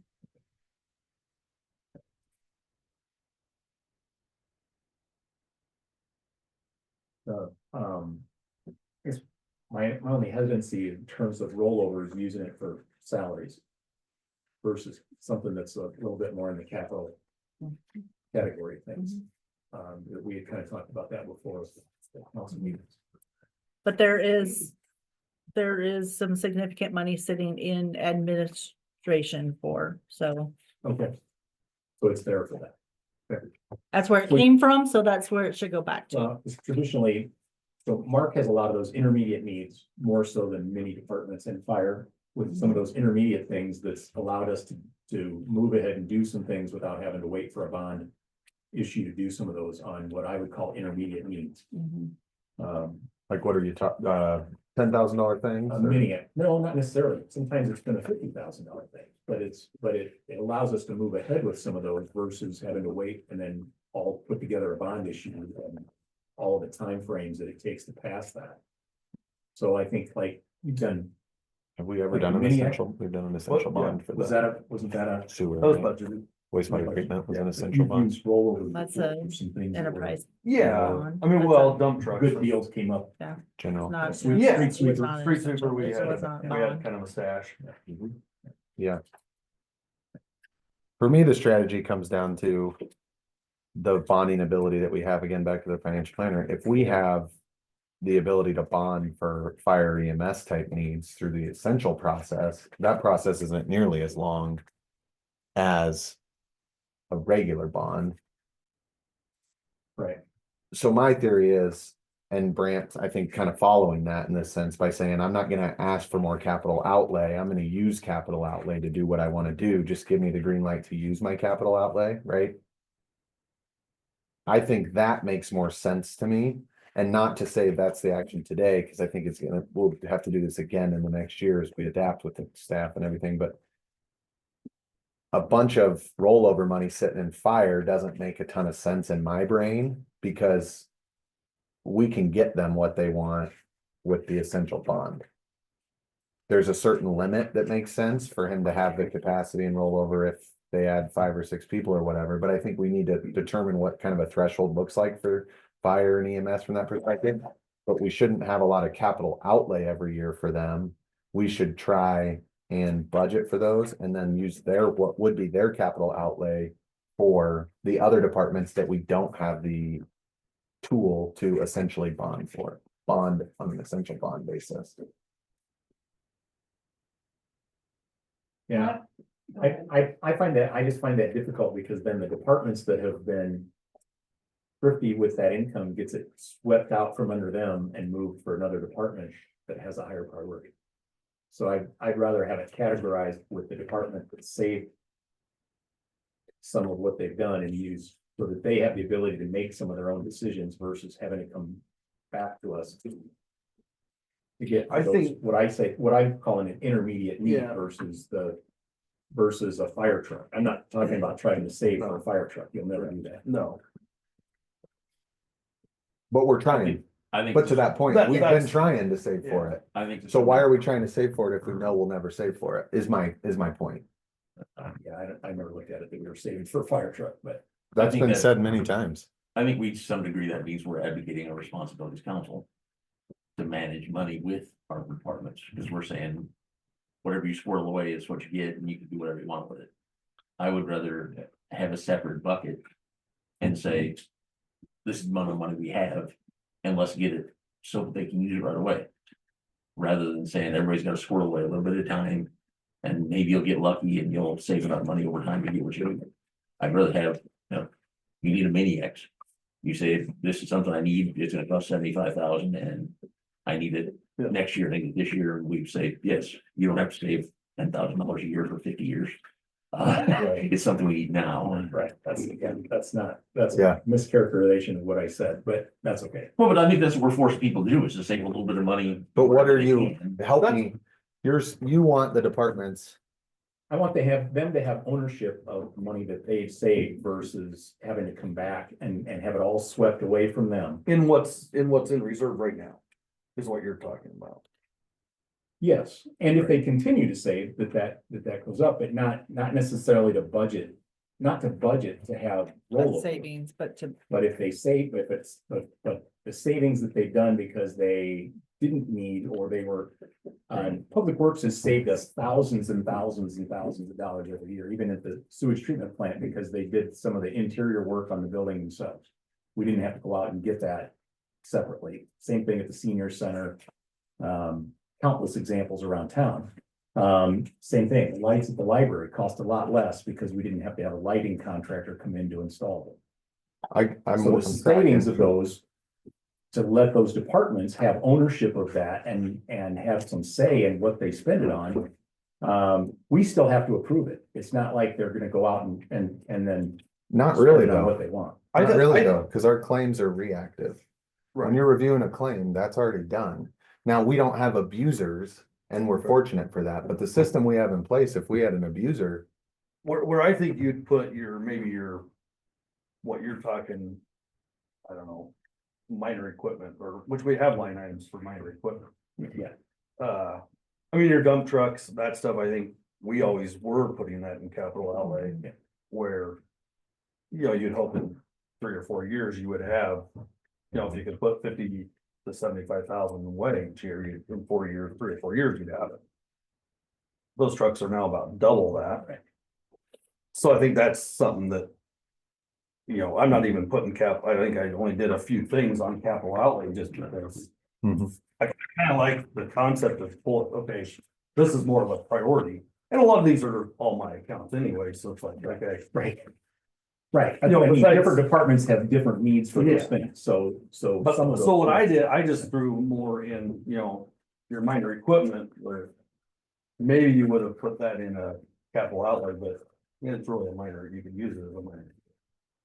It's $1,000 or, whatever. And unfortunately, Mark, in this case, you kind of said, I think we're gonna move to the new model, so you didn't put much in for capital. Right, no, I didn't. But we weren't consistent, we didn't get a consistent Yeah. message out to everybody, Yeah, so well, and I was even you kind of not followed the new consistent rule, in even though myself, some rules really, were- but Yeah. yeah, there was a couple that I know it takes time.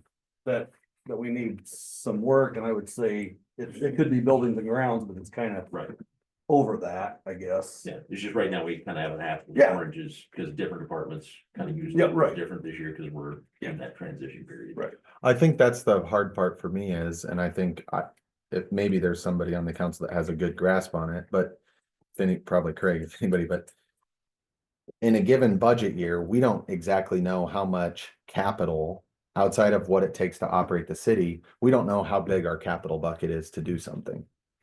Because we've cut it up into different department line items. So if or should something arise, we don't know what to do. We just go look at the rollovers and then we drop the rollovers. Or then we bond for it. We don't have a good view at the beginning of a budget year, like, okay, after the operations and the basic fundamental expenses to operate, we have X amount of dollars for projects this year. That could include physical things like trucks, that could include playground equipment, that could include new streets, that could include, and there's obviously other funds involved in that. But we have that one bucket, and then it's, Mark, how dire is the need? How dire is the need? What's Jen, how dire is the need? Okay. It sounds to me like, and we're in a discussion about this is the need. How much do we have in the bucket? All right, let's fund these three things because it's obvious those are the need. I don't see us doing it that way right now. I see us saying, you have a need in the future, you have a need in the future, you have a need in the future. Get saving and maybe you'll get there. And maybe while you try to save for it, it will inflate to a point where the inflation has outpaced your savings. And so I just see it more as we're not punishing or taking from people who have saved. But I don't know that the design of public finances is that independent departments are big savers of money. They are responsible for the operation and letting us know what they need to operate. And it's our responsibility to prioritize what's integral to the operation and fund them appropriately. And I don't mean to pick on fire, but fire, my understanding has been pretty clear. It's for a new truck. That's what we're saving for. I've heard that. That's I think a fact. How much do we let or want them to have in rollover? I think we can define those parameters and we don't want to step on those toes because we don't want abuse of the operational budget. But I think Brandt needs to know that if they call and they need a new truck tomorrow, our strategy as a council is we're going to pass an essential bond for that and we're going to fund that truck and get it done because it's a need. It's a known need. Yeah, I don't think it affects that. I think it's just a different philosophical way of going about how you use those rollover money. We're gonna fund, if we need a fire truck tomorrow, we need a fire truck tomorrow. Nobody, rollover is gonna be just a. Yeah, but my point is this, Ken, why would you spend $1? Why would you spend $1 of cash on that versus use your cash to execute a project that you don't have access to capital for? I'm not saying that. I'm saying that So then why do we let them sit on that? So why have we created a habit where there's a bucket of money that just sits there? Because if I sit on the other side of the desk as a taxpayer, I'm wondering, why is we had 700,000 of unidentified funds. Bring my water bill down already, or my sewer bill. What's it doing if it's not improving the community? Is my stance. So I think, yeah, sure, it's a fundamental change, but it's an entire change, I think.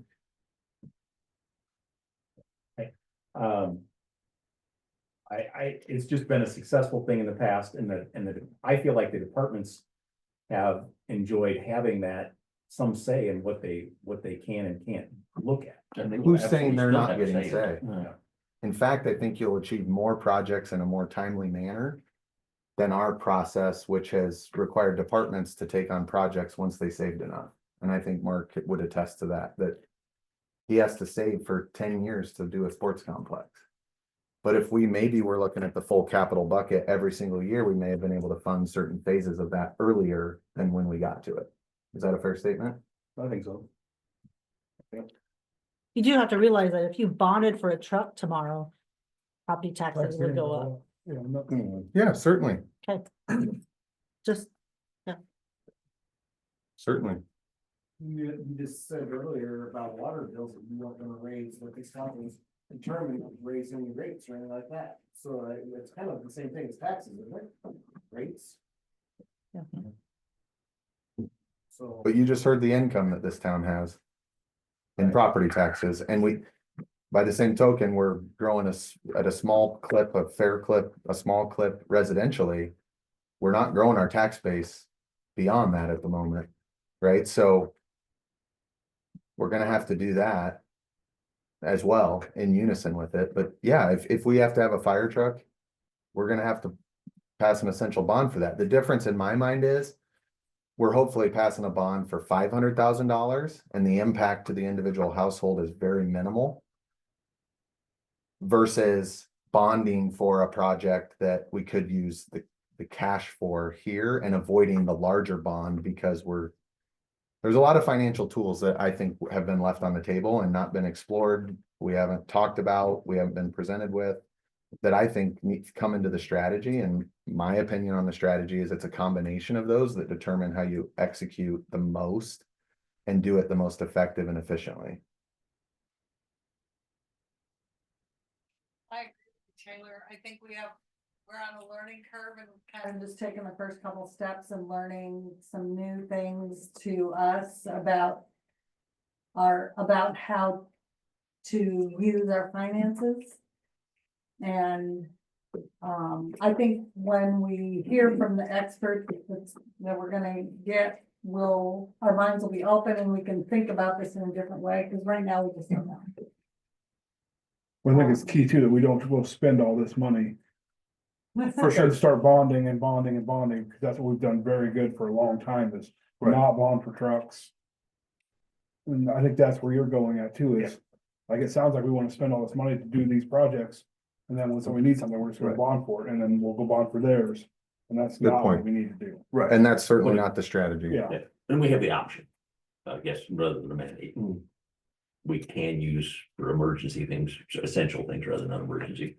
We can use bonds, doesn't mean we have to, but at least that way we're making a prioritized decision of let's fund X, Y, and Z this year, and he said, oh, you got to wait until whether we take a loan or whether we build up more cash again. We get to make, I think you're making that decision at that point, whether you use the financial tool or whether you say, hey, we know you want that dump truck, but you're gonna have to live with the 98 for another 5 years because it's just, we're not gonna bond for it. We have that ability to see that holistically and separate the physical improvements or physical goods from the functionality of the city and fresh water and wastewater gone, streets and lights and those things separate from what we want physically or from get physically. I think, like I've talked to Mark a little bit about in the future on our TIP agreements, we talked about protecting the taxpayers' dollars on those. We could probably get to a calculation of how much it costs to plow a city block. And if we're gonna add this linear feet of street, then in our TIP agreement for 10 years, there's a figure that covers the estimated. The lighting for the light poles, they're $30 a month or something. We put 4 of them in at Severs, $120 times 12 months times 10 years with no recuperation. So I think there's some strategies and things like that just we haven't taken into play. We want to maximize what we're getting because it's not growing as fast as we want, and the money seems to spend a lot faster than we want as well. And that's not going to change. And it's going to cost, just like the Hawkins, for example. So then we want to keep Hawkins, let's say. So then what tool do we use? We either give them a break on their property taxes, right? By somehow not collecting property taxes, or a TIF agreement and don't give property taxes. So you're just expanding the problem.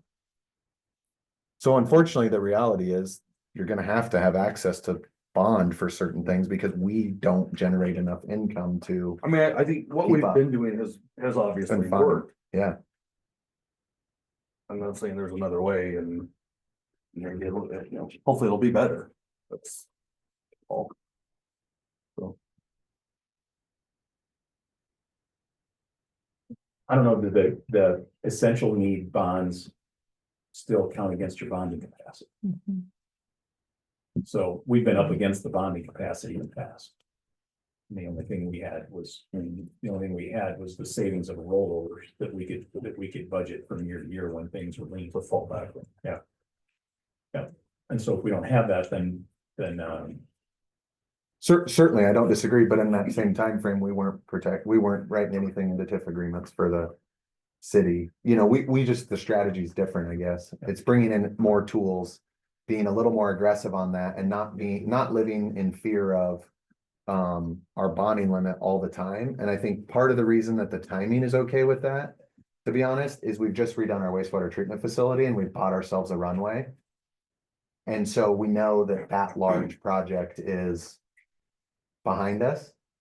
And so this is maybe a window to accomplish and execute some projects, knowing that that's not gonna surprise us. There's gonna be potential other surprises, but that's water, right? Is another potential Always something. surprise, is gonna always be water, There's always streets. roads and There- streets. But beyond that, you know, hopefully we're planning for that. I mean, we've put back to that several times. I think if you read through the notes to the financial statement in the auditor, if you looked at those numbers critically, you're gonna find there's not nearly as much TIF money as you think there is,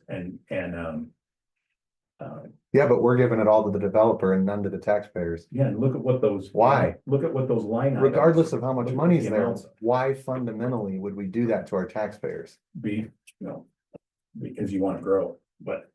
Agreed, I don't but think you would have seen any of those. I don't think you would have seen those two developments, the three developments, two residential and the commercial one. If you hadn't tiffed them. They're not getting back what the TIF agreement allows up to a certain limit. They're not getting. I don't know if they get half of that back most of the time. You have a ballpark idea, Jennifer? Well, for residential, it's only about half because LMI plays a part of it, so. but they know that from the beginning. Mhm. But Seavers gets all of it, correct? Essentially. Should it develop? No, Yeah, because it's commercial. but I don't know that. Financial statement didn't. I think the TIF thing is confusing because I think it's confusing to us as well. Yeah. And I think the auditor pointed that out in terms of like. That, and I think cleaning the files up is what is a goal, or cleaning those up is a goal.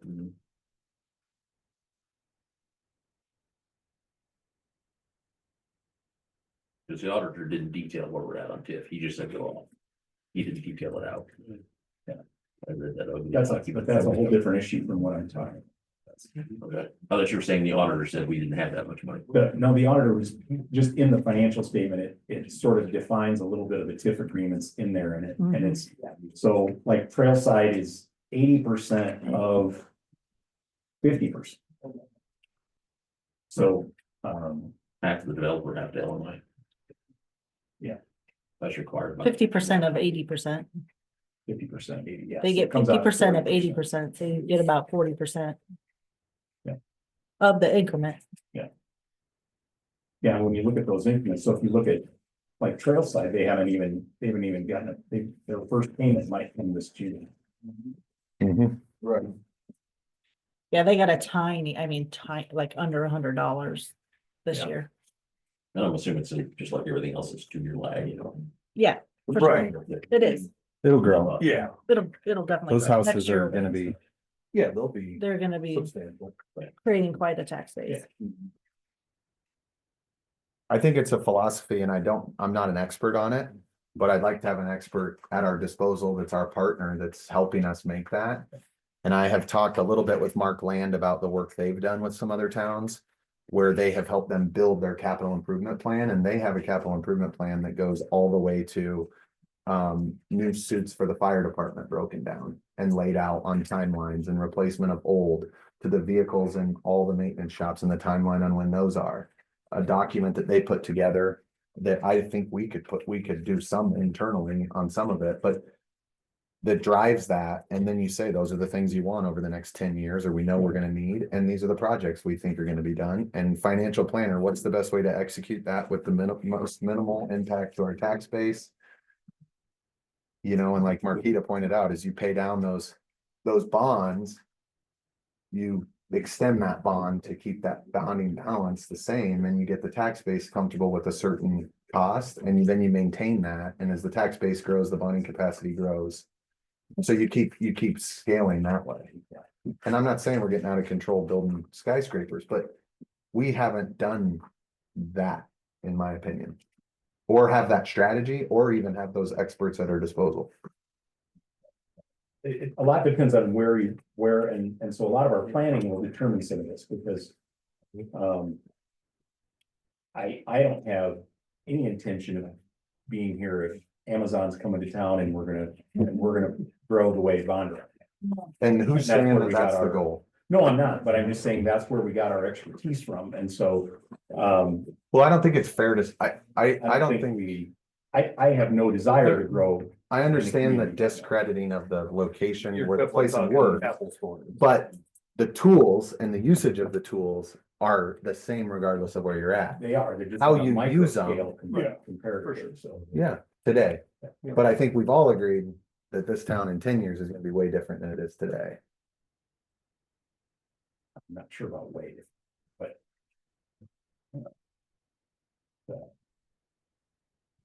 And that's totally what you're entitled to, is that's why you.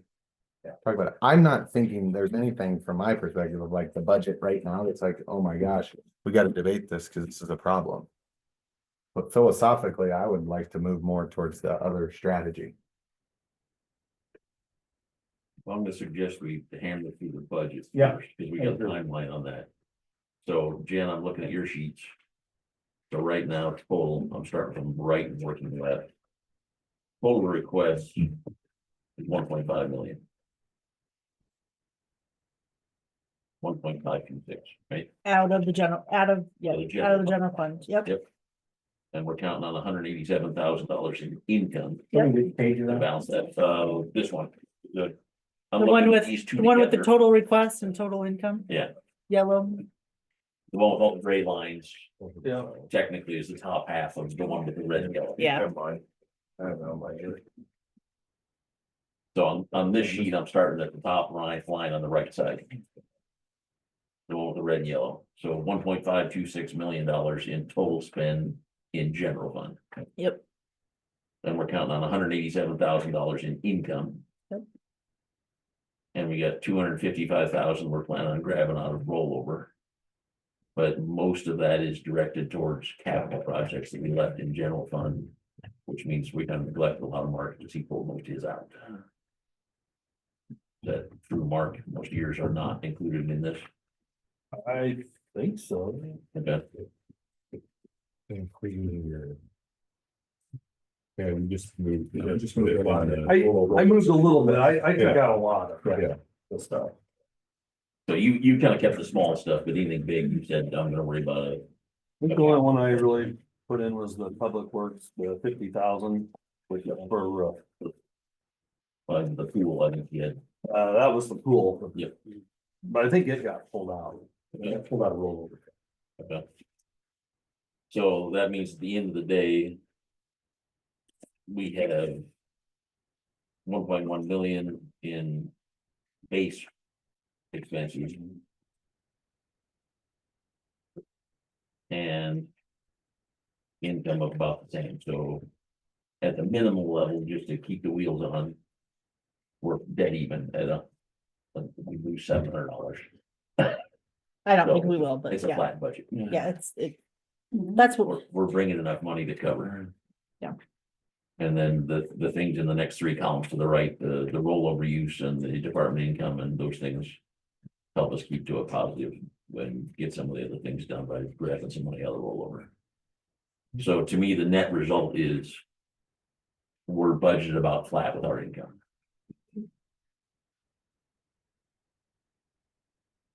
Your assessment of that, Jen? Yeah. Okay. And then switching to one that's titled enterprise funds. Incomes are on the left. And this is kind of the same way the last one was, the sewer is grouped, so it kind of looks like it's listed twice. The 831,000, that's the grand total. So we had to use some rollover, so the column is not headered. It has 73,000, 72,000, and the red 37,000. Those are rollovers we're grabbing. The total to, Jen, if I'm correct, is 194,000, right? Yeah. 195,000. Yep. We're using 195,000 of rollover just to keep the enterprise funds even. Is that correct? Yep, So we would have to, if you approved all of the requests. so the enterprise funds were actually behind, which is part of the ask about the water sewer. And- what rates we're gonna Right. pay down the debt or. And that's why I put sewer at 37,000, using 37,000 in rollover. That's a Yep. concern because we're supposed to be collecting That would put us 110%. 110. As That of will five. not put us, that'll just break us even. That That'll- doesn't even that's put what- us at the 110%. Technically, we need to make 10% more, so that technically by the letter of the law, that's supposed to be 120 grand there. Adding my regular down to 10%. So, cash flow wise, if we pulled all the capital goods out and the rollover things, we're losing 200 grand across all functions. All We're break- functions We're for, break even on general fund and we're losing 200 grand on enterprise fund. We used to, well, no, and another 255 for general fund. So it's Yeah, really, people- it's, But I said, if we Yeah, pulled all the oh, capital and everything out and said, it's just the basic expenses. We're breaking even. Yes, we did have to use some income or some of the rollover to do some of the quasi capital purchases, yeah. but that's where we're at right now is, but we're also using rollover for salaries, for There's new some, positions. yeah, I'm just saying that we're losing some ground. That's the picture I got. I just don't want to make those clear to Jen that is indeed the right picture. So I don't state it wrong. Yes, if we didn't have those savings and rollover, we would be underwater, we would Yeah. be having to cut cut service. $450,000 out of this budget. So yes, I'm glad we have the rollover right now. I'm not sure I like it being in those little buckets instead of a central bucket. But I would also argue that some of what we need to do is make sure that the income streams we can capture, we do capture. So, those are waters over the dam for this year, but I think going forward, we need to do the best we can to capitalize, because I don't know who's a Republican and who's a Democrat, but I don't think our tax code is going to be any more friendly towards us going forward. No. So, No, I the think state we- is actually gonna force us to the 810 levy. Mhm. By 2029, they're gonna force us to the 810 levy. Good. And I didn't even grab that. I don't even know what we're at You can this one. put our savings in whatever bucket you want, it'll be gone by 2029. Yep. If you're gonna maintain any amount of services that we have currently. in the Yep. city. without growing our income, that's. Without the key, growing our is growing income. the income. So I don't wanna, I grew up in Northwest Iowa. I don't wanna turn this into one of those towns that's just slowing down. In some cases, not slowing. My hometown went from 8,000 people to less than 5,000, Where was that? Cherokee. They are not. So, I do want to point out for total requests and on the total requests and income page. Where it shows. We'd be in the hole by $737. Yep. There's still the interest income we're getting at and this is a very reserved, conservative number, $175,000 a year coming in interest that has not been put anywhere. How we're using that is still to be determined. Well, That would get us close. that's some of that undefined money that's in the general Yeah, from past years. No, I think that's just interest. That's this year. that'll be interest we collect in 26. Yeah. 175,000. closer to Speculative. Yeah, as long as interest rates Don't don't change. fall completely out. And then that counts for the reduction in rollover funds. And we were reasonably 255 conservative. out of Jen and I that. didn't use the 6 million, we used 5 million, and we used 3.5% interest. Oh. So We're really at we were conservative. 4 and over 4.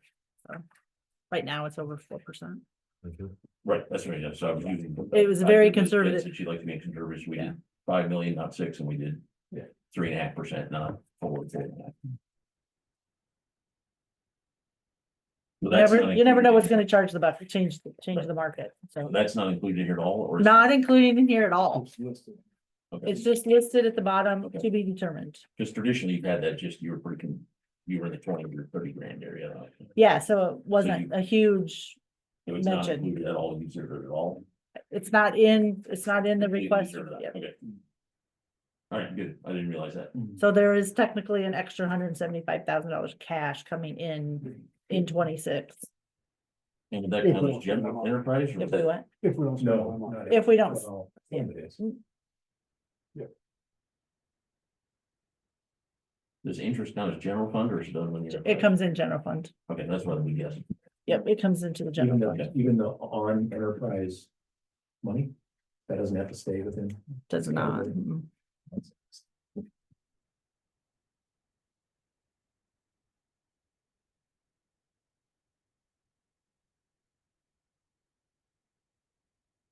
So my own 2 cents, I went through the budgets with Jen, and with Mark. Different level of detail than what you're seeing here. I'm an OCD kind of guy, so you guys can take this with a grain of salt. I thought everything seemed reasonable, like it's multi-year training, pop with that, any place that questions. I was fairly comfortable with the numbers they put in. The only thing I was uncomfortable with was, again, I think we did a little bit of apples and oranges on capitals. I think Mark was kind of forward looking at, are we gonna change the system? And went back and forth a little bit, yeah. Yeah, so he doesn't have very much capital in his. Versus maybe if we stick with the old rules, Mark, you might need to be doing some adjustment on yours. Yeah, but Either way, it's gotta be adjusted. We go to the new rules, then the guys that did put a cap. Adjustments every year, no matter right, how tight you try to it's, budget. yeah. it's Well, but right now we have some big numbers that. Mm. I think I put in the email to you guys that what I did in that spreadsheet, I removed the capital from everybody's, because it. You know, market done, it seemed like the majority were out, so I took those out, but they are flagged. Capital. You're counting rollover as capital, or you took out. I took out the line item. Okay. Capital The capital fraud. line item, so that we would apples to apples to apples. When we look at the line items on these, several of these didn't, and they're not huge numbers, but they're the numbers for, like. Hypers and FICA and stuff weren't calculated on a lot of these individual. On the new ones you just got tonight, Okay. they are. These are, I took the ones going from. Yep, so they are figured back in there and figured in this overall spreadsheet. And an additional level of complication, if you're looking back historically, Jen's gonna centralize 3 things, Health insurance, property insurance and workers' comp. workers' comp. So she's gonna centralize those, so if you 'Cause- do look back at historical budgets, each individual one won't be listed anymore, it'll be one big lump sum. Because we can tax separately for those items. So if we're gonna tax for them, let's in one line item, let's pay for them out of one line item So Instead of Jen, departmentalized. instead of departmentalizing those. It'll be one big column. Here's what you're. Yeah, We'll property, have their sewer. property insurance will be one big line item instead of a little bit out of Everybody, sewer and a little yeah. bit out of That's the water. other thing is a lot of them kept their property insurance the same, that's gonna be up 25%, so. So, well, Jen, one downside, which will hit Shellball, is that wouldn't put those fees against, sewer O and M. you're right. We'd have to cipher on that at the end of the year, we'd just have to allocate a portion of the lump sum, when you do that annual calculation. Mhm. Otherwise, I don't see anything else that would hurt. You'd be able to do that by the same calculation of what your hours for. Right, it's an easy thing to do, it's just one extra thing we'd have to do, because Mark wouldn't show it in his sewer O and M budget anymore. So we just have to manually grab it out of a big lump sum.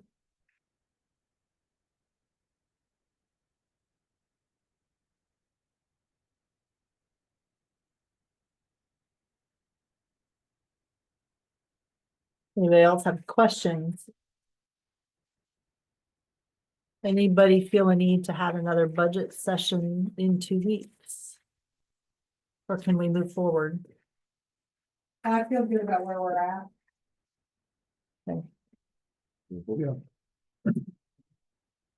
Just for what it's worth, so you guys know what I sent you today, printed on your desk. The first one says page 1 of the top left hand corner. Same template for everything, I'm just using the fiscal years, because I listed the everyone's all expressed, I remember what fiscal year 22 meant. And so I'm calling this enterprise, all of the cost centers have a 3-part number. So this is the big buckets, so if you ever look at the detail level, it's 3 numbers and a dash, then 3 more numbers and a dash, and then 4 numbers. It just kind of puts them in the separate buckets. So this one's what I'm calling the enterprise level. It's the biggest first number.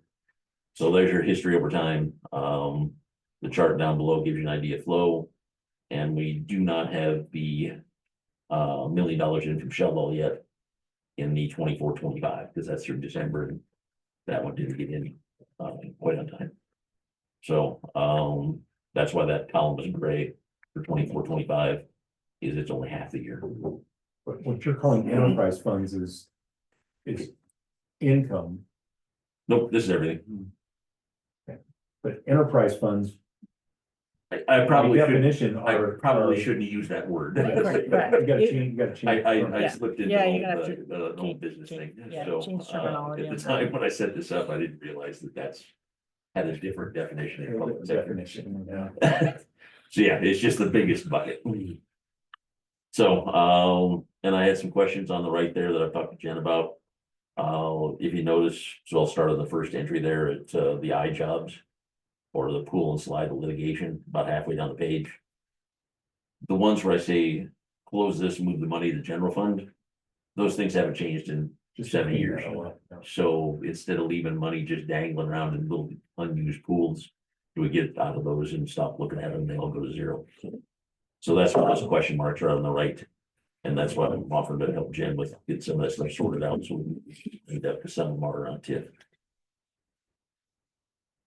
Second page is, so that was the cash balances. That agrees with the sheet that Jen's been adding to our package. That's just summarized across years. So it's just the cash balance statement that she gives us. So instead of enterprise, what, I don't know what I'm the so right stuck word is. on that. Yeah, it's the You're talking about general fund. No, general No, not fund is, necessarily. general fund is the first item on there. If you look right Yeah. underneath the red letters. Okay. It says general fund, and then there's road use, there's employee benefits. They're just the big buckets, just a summary. Accounts, or I don't know what you like. Yeah. All And these are all gonna sum up to the same thing when we start talking income and expense. They're just different ways of slicing the bucket, that's all. So the first one is our cash balances, which is very closely related to rollover. And to me, the biggest message out of here. We had some wobblies happening when the wastewater treatment got built. So that was a little harder to evaluate. But the bottom line where it says total, there's your cash balances across years. And so it seems like we're holding well. Missing another million on the 4.8. Yeah, he already Correct. said that. Yep, and that's flagged up here, kind of towards the top right hand side where we don't have the shell loan money included yet. The only thing I'm a little nervous about. And I've never got a really clean handle on the amount of money we borrowed for the wastewater versus the amount of money we spent. I'm a little nervous that we've shored up our cash balances with our bond.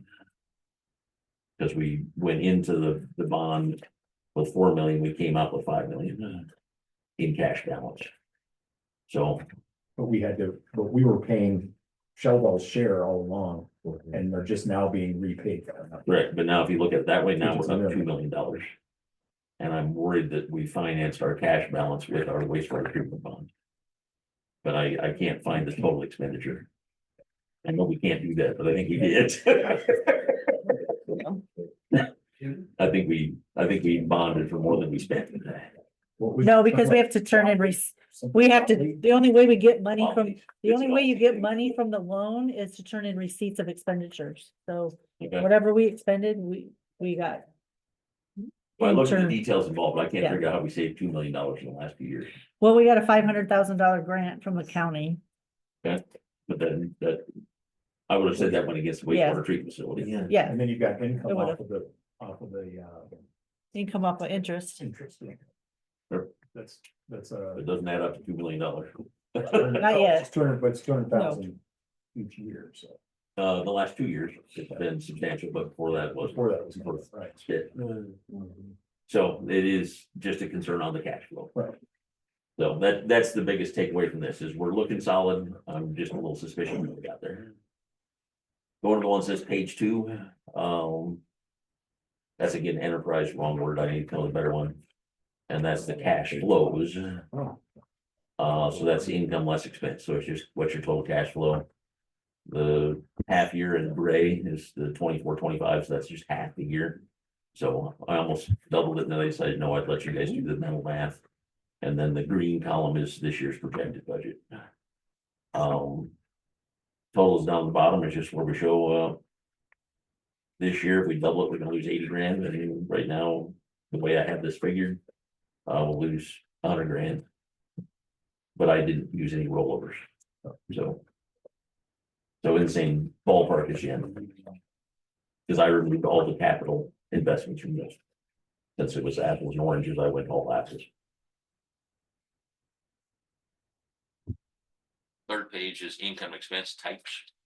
So this one is the same data, just sliced a different way. This is the top half of the sheet is income, bottom half of the sheet is expense. And you can just see how we trended over years. So that's what the graph tells you. I'm a numbers guy, so I look through numbers, I'll use the graphs, but for the visual sort, it's all there. But you've got, so your first number is 1.559 for tax income. What we have property tax income of 813,000 is what we're gonna receive from tax. Yep, but this is just the way it's multiple tax types. So it's got sales tax in there, it's everything. So the important part is look at the trend line, and we're continuing to go up slowly. If you look from 2018-19 to projected 25-26, we still are showing increases. And as I said, obviously you got to double the 24-25, so it's just half a year. So, and I'm not giving you time to obviously read these thoroughly, just trying to give you an idea. If you got any questions, ask. Fourth one's page 4. So that's again by department, and that's your cash flow. So same setup, same totals at the bottom of the sheet. That's just showing you how we're doing, and the chart on the bottom, you can see where we're making gains. And that's why I was a little nervous that maybe we pocketed some cash through the whole wastewater treatment facility construction process. Next one then with the page number on it. This is from the state of Iowa financial report that Jen has put together every year. So just a quick summary of what we report. So that really gets it down to a minimalist level of it's 5 entries. That's it. But it does bounce considerably. And then for those really ugly ones, turn that page over. There's an enormous amount of this supporting detail on the back of the page. Yes, not want to look at. The thing that is, if you're interested in details in that tiny print, probably the most practical information there is looking at our budget versus our actuals. And that's part of the reason I guess I'm harping on our ability to budget versus our actuals. If you look at the percentages, we don't do very good. And this is the year in, so it's actually, we've done budget amendments and we're still not hitting it out of the park. Where is budget versus actuals? Which sheet you looking at? Oh, in this one, the Tiny. tiny, I'm on this tiny print on the Yeah, back. we're on the tiny print. So we- Line or row? If you go across the top, it actually says total actual, so that's what we actually spent. And right beside it is budget, Okay. look and at- then the next comparing column over those is just a two. percent. Okay. And some of those percentages are pretty substantial. What in the world is that? So, and they're repeatable across years. If it was just 1 year, but And if you're really interested, that master sheet that I talk about has this all the way back to 2018. And these are just the same reports that are in your packet every year. They're just summarized into one form, so you can compare them across years. And we repeatedly have some variations in percentages.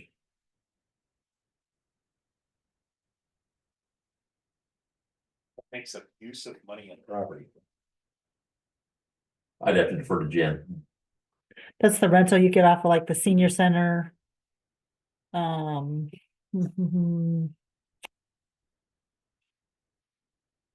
Kevin, no. There's No, gotta be that's not more, ours. there's gotta be more into that. to be Yeah. I'm That's trying to think of, actual. That's that one's got. 192,000. Characterized.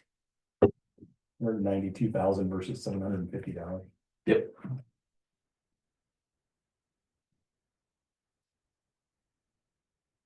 Done the same thing the next year. Yep. But these are what we submit to the state. So. They concerned a little bit. Really doesn't.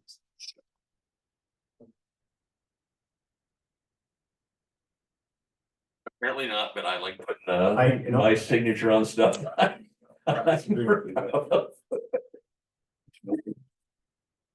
So, and these last sheets are just a quick summary, actually, both from Rachel.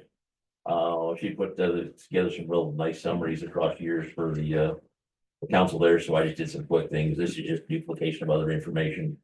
The only ones I did were the ones that had income, so you could see income and expense across years. So, I think I've commented before that I think we need to look at the pool and see if maybe there's some adjustments we can make there. If you can see the losses we're incurring every year at the pool.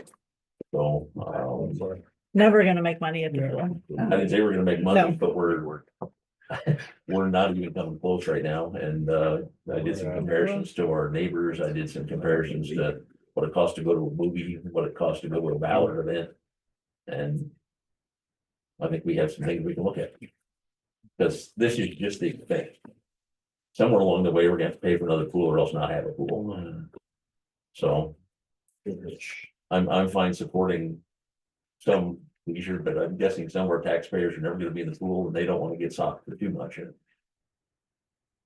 So that's all these four are, and I didn't include them in the original thing, so you haven't seen this. That's where it is in the spreadsheet in another tab, but that's just some quick summaries, similar to what Rachel put together for Shell.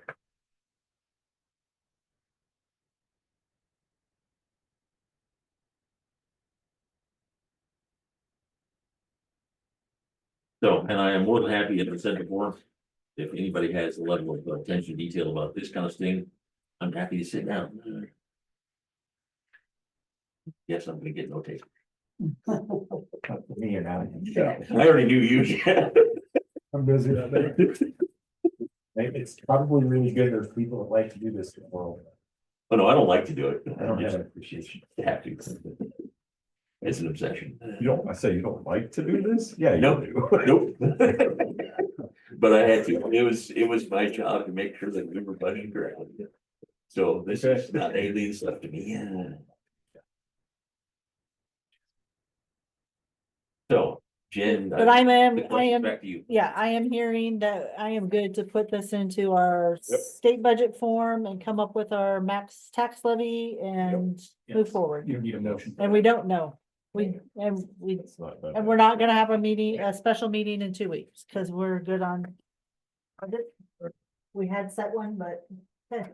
So Jen, Excellent. can you get this into Central City and run us a report? So we can see the summaries. The details and summaries. Yeah. Okay, cool, thank you. I'll probably be the only one who looks at it. Yeah.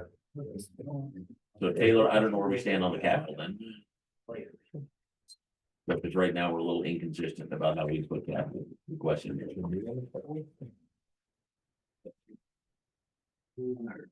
Say that one more time, the capital. I don't know where we stand on capital because we were a little inconsistent about how it's been put in here. Well, it sounds to me like, I guess what I'm understanding is. As far as. After our operating budget, there is an excess capital. we're borrowing from our rollover to break even, so there isn't any project money coming off of this year. So, There's probably a little bit interest income. Which, Yeah, but that's gonna, yeah. we're breaking even right now. In fact, we're making the income because we were break even just on the taxes, not the income from each of the operating things. So it's the capital things that again, Mark mostly didn't ask for, it's the other groups that did. That we're taking rollover to pay for capital. On the enterprise side for the water and sewer, we're actually losing money there. And that's the reason I was asking the questions about how soon should we be doing rate adjustments? Because that one, we're actually losing money on. The operating, the general fund, we're actually not, if we exclude the capital gains from it. In fact, we're actually making money because your first column, count the income, right? So the income will be above and beyond expense.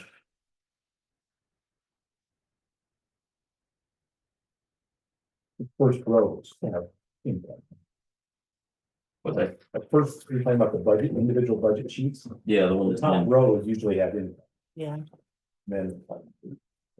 yeah, I'm talking on. this column is, I'm talking on this does one, not include, Oh, yeah, okay. does not. not the include- enterprise one, Does not include the general fund. income. Well, it's got some column to include income. So I don't know how we Much have. bring that one to a resolution as to how we're addressing it. So every time we've adjusted rates, apparently you adjusted last year, 2 years ago, 2 years ago. we've done a rate study before we did the adjustment. Yeah, we've had a financial advisor give a rate study, Okay. Yeah. All right, and I think the, recommendation. and I think the rate study and the recommendation is important, but Yeah. partially for me, the recommendation that's needed is the whole entire financial situation we're in and where to use the cash that we have. If the cash balance is 5.8 million, where does that cash give the residents the biggest benefit? And I think we're aligned that part of that benefit, the biggest benefit is by trying to maintain consistent sewer and water rates as a top priority. But I think the broader scale of what makes sense and how we use it is, I guess, more of where I'm concerned. The rate study needs to be a part of that. And I don't know if there's somebody that will do the rate study and just take a analysis of where we sit and make some recommendations about things that we could do or where we should apply our cash to our debt, or if we should to offset. Because when you look at what Craig sent over, I mean, one of our road use or the road project bond, that the rate on that is over 3%. And we're again gonna, you know, in theory, to avoid rate increases on sewer and water, we're going to pay down 0.25% interest rate loans or 0.75%. So while that seems like to us, well, that makes sense because then the rates don't have to go up. But is that for sure, without a doubt, the right use of capital? And you pay off the Ah. oldest. It'd kind of be nice to have a third party that does that type of advising to us. you're Give correct, us that. except about the road use. We can't use the road use to pay down.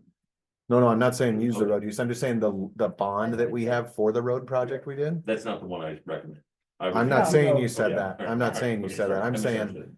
that bond was at a high, much 3 times the interest rate than what the bonds we're talking about using cash for. Yeah. And so I just want to be sure that is there a benefit to paying down the road bond and getting it gone faster? Because that changes. Not like common sense to govern. Your personal finance. Yeah, personal doesn't, but I want the Yes. plus, the green light from my financial advisor that this makes the most sense if you're trying to accomplish this. Yeah, We're getting 5% interest in the bank, we're paying off 2.25 or 0.25%. Makes no sense personally, but Yeah. what do we have to do to? What do we have to do to keep the taxes down Yeah. and the rates Yeah. on the water and Yeah, sewer so that's what down we as need well? advice, because Right, personally, we're I be against. Yeah, and I think that's where the Always advice give is. Financial advice about these questions, right? That's what we need to get. We need to identify who that is, and I think Yes. Jen was gonna do some research on the old person.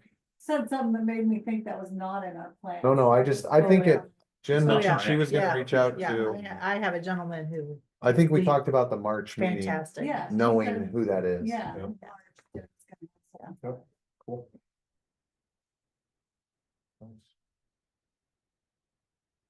So we're good with the budget. Cancel the 24th.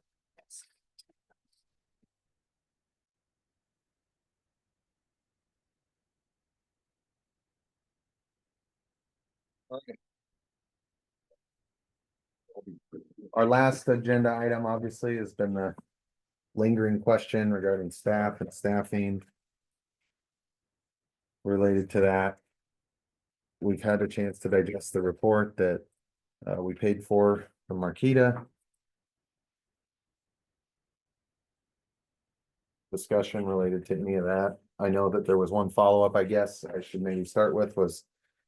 Ken had requested that Jen maybe do some analysis of what out of the list and some of the analysis, like what is it that she would like to do, what you'd like to do.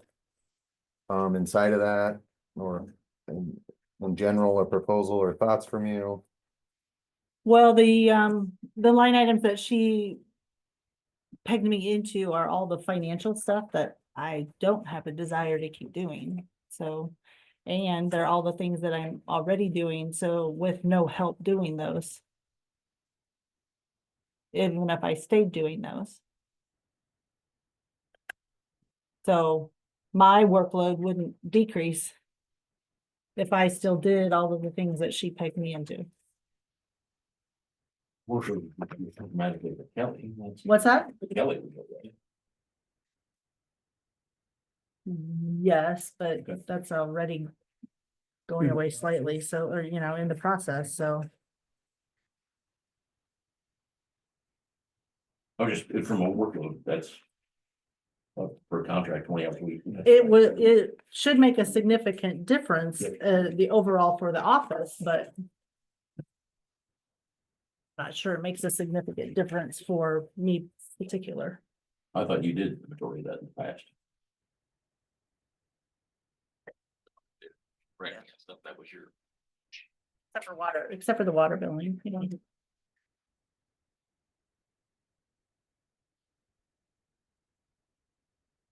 So when you look at the, this, I'm this page 7, with the Yep. list of responsibilities that have to chart. For the 4 different proposed, and job descriptions. Are there, if we look under the finance and economic development director. Or if you were to find out of, I think what I thought we were gonna hear. Out of this list, which ones do you, if you were picking, what would you pick? Among these jobs that you would, which of these things would you like to be doing? Or which do you think you feel that you're the best at? Well, admittedly, I haven't had a lot of time to spend on some of the things like the capital improvement planning or the long range planning, so.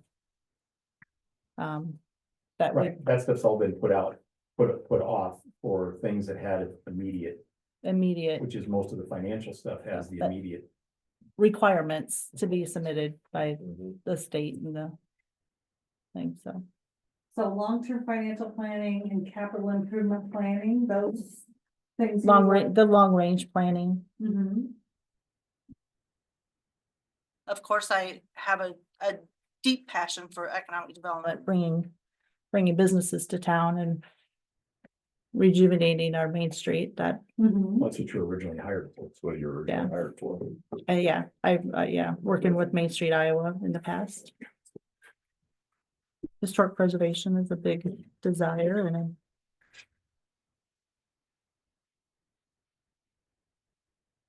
So anything else beyond those 3 responsibilities?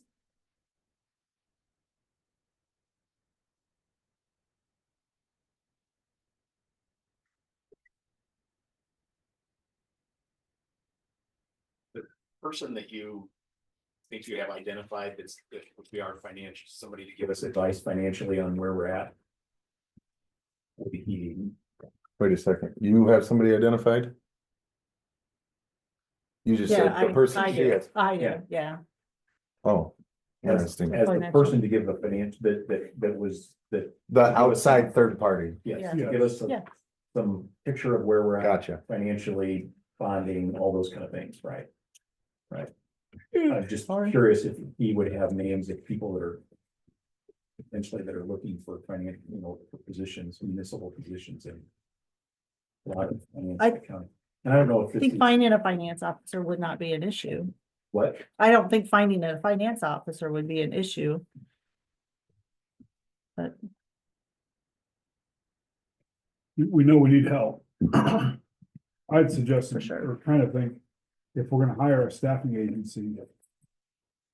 I don't know how it works, I've never used staffing agency like that, or not a staffing agency, but a. a hiring agency, Yeah, a hiring consultant, yes. consultant, absolutely. Yes, I would like to say we open 2 positions. We fill 1. We open a city manager and a city clerk. To get applications, and we fill 1 position. She gets. She's got a job no matter what, but she's the most qualified for city manager. She takes city manager. I don't wanna go through the process of paying a consultant. To come in, tell us Jen's our city manager. And now we get to start the process again and hire a city clerk. So I mean, I don't know how that works, how you can do that with a consultant, but that's what I don't wanna be stuck in. Is we hire 1 position, all we do is Advertise for one person position, you we mean? move the name tag, change the name tag, and now we're hiring again. Right. So I'd like to list, we're hiring both positions. We fill 1. We fill them both, but we add 1 staff. I mean. From what I had asked for last time from Jen, and what I'm hearing is that she feels the least comfortable with. The financial part of it, and it consumes extra time. Partly by needs and partly by, what needs to be done now and has to be done in a timely manner, but also. Distracts from all of the planning parts of it, to me, that seems like where our need is, then is someone that's a finance. Maybe, like you said, maybe a finance officer or financial accounting and financial planning. Might be the job description. To start with unless we identify something different. Well, I'm a little concerned that we have a list, in this list, we have. Both the city administrator clerk job and finance. Director jobs each have, I don't know, 8 or 10 responsibilities. And Jen only indicated that she was interested in, that she thought 3 of them were. What she would like to be doing. There's always things in a job that you're not the highest on your list. Well, what I like opportunity to tell us which of these things, if you designed your job, which of these things would you put on, where would you put the emphasis for you? And I think we want to honor how you would design your perfect job to help us move forward, because we want to honor where you think your skills are and your interests are, but if you don't tell us, we can't plug you into what you see yourself doing. It would have to be more than 3 things. I'm frankly disappointed. That was an action from our last meeting to actually have that done. And it's not. And I guess. Let the chips fall where they may. That was an action for you, Jen, to tell us what you would like to see. I haven't seen anything in print unless I missed an email. No, I haven't sent it out to anybody. I figured it was for discussion. Well, let's discuss. Well, of course, I would like to do all of the things that are listed in the city administrator line and do economic development.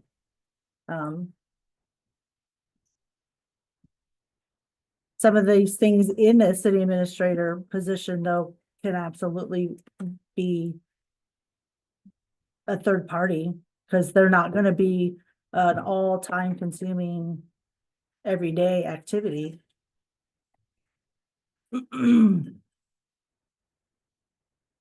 Third party being extra consultant or a third position? that's No, full-time? consulting, you would actually, you'd have to involve some consulting firms for, So which ones do you think you'd like to farm out to a third party? well, of course, you want a financial planner. I'm not saying all of it's farmed out. I'm saying you'd want some consulting in with it, like the financial planning. Um.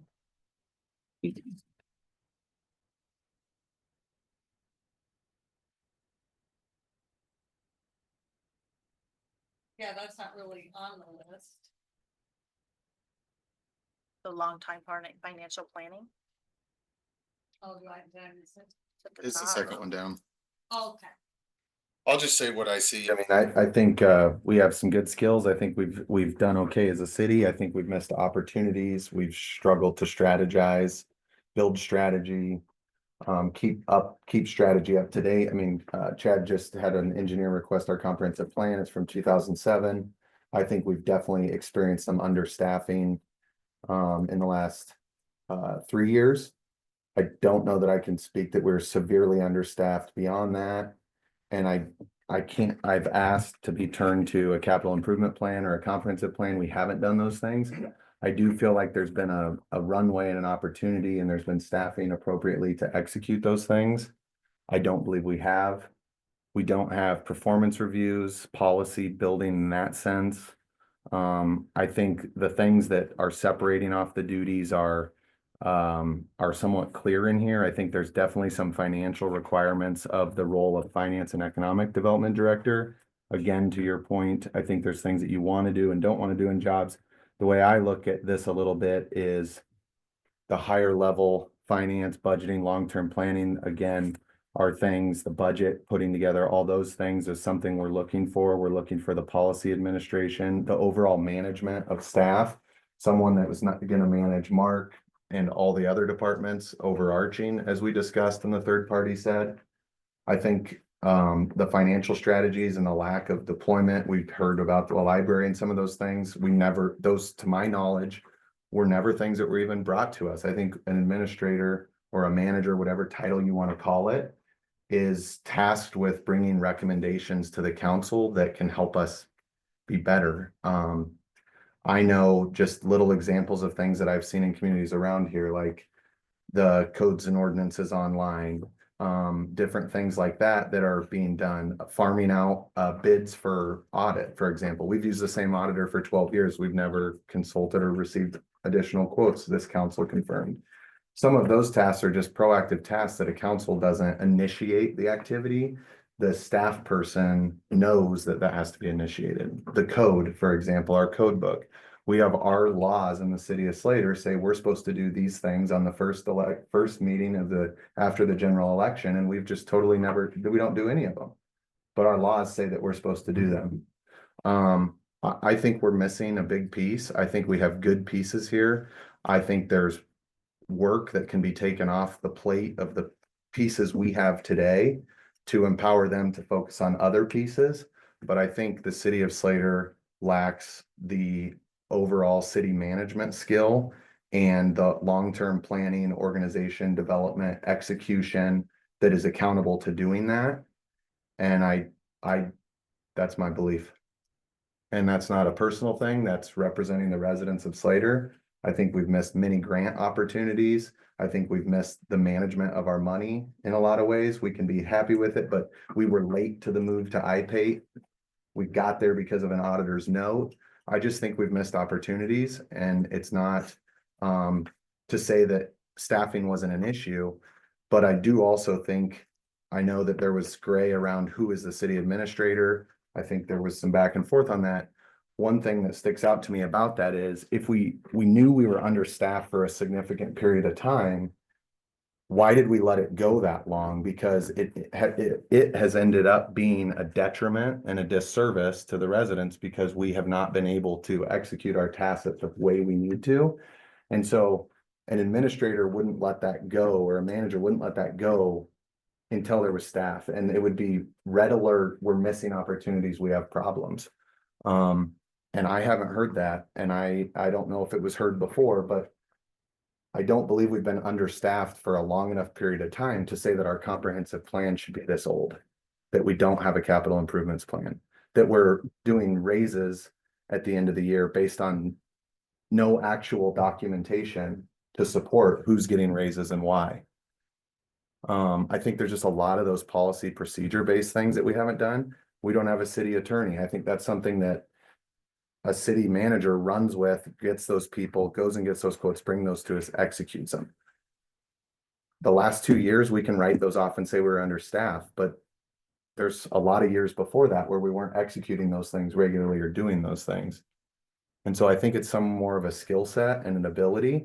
And I think that's a tough reality, but I think the backside of that is for all of our employees, better work-life balance, the ability to execute and focus on smaller number of tasks and to be better at them so that our community is better in the long run. And I do think there will be things that, Jen, you don't want to do potentially in a role, but I do think there's things that I have seen you demonstrate a very positive and energetic energy about.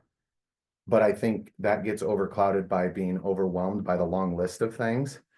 And I think the long list of things that overwhelm you are the roles that a city manager is going to be stuck with executing.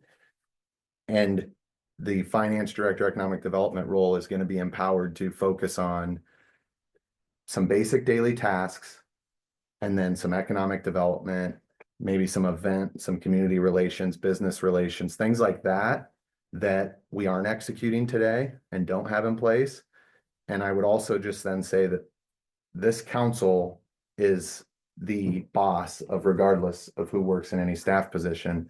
It would never be my intent to create a workplace environment that alters who Slater is and what we've been, or tries to deter the loyalty that we're blessed with in this community. But I think it's a different set of skills that we're looking to bring in from different experiences that we don't have today. And hopefully that gives opportunities for better work-life balance and the ability to focus on more things that you're good at and you wanted to do, like the Main Street development. Maybe it's eventually Main Street, Iowa. Maybe the finance things settle where they settle and they expand. But I think the high level financial reporting, the budgeting, all those things I'm understanding are falling under this city manager. So I believe it increases our skill set and our ability. It makes a more cohesive team. It creates more work-life balance. And I believe the role that the city of Slater needs today, or needs to invest in, is the city manager role and needs to hire for that position. Upon that, there may be an assessment that needs to occur and roles and duties and, analyzing that. I think in that case, you let that come together and see where we sit at that point and what makes sense.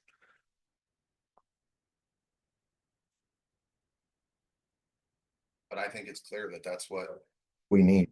It's in the no negative way towards the dedication and commitment that existing staff has given to the city. It's not a cut. It's not a pay cut. None of that is even being discussed. In fact, I think we've built in the raises. So the rate, everybody's still getting a nice raise here, I think, and intending to do that. But I think we leave money on it. We've left money on the table and left some opportunity on the table with planning, strategy, and those things. And I think it'd be good to bring in a very high level person that can open our eyes to some of the financial strategies Marquita talked about. Even if it's not us getting Amazon, maybe there's things that we aren't doing today that person might have in their bucket.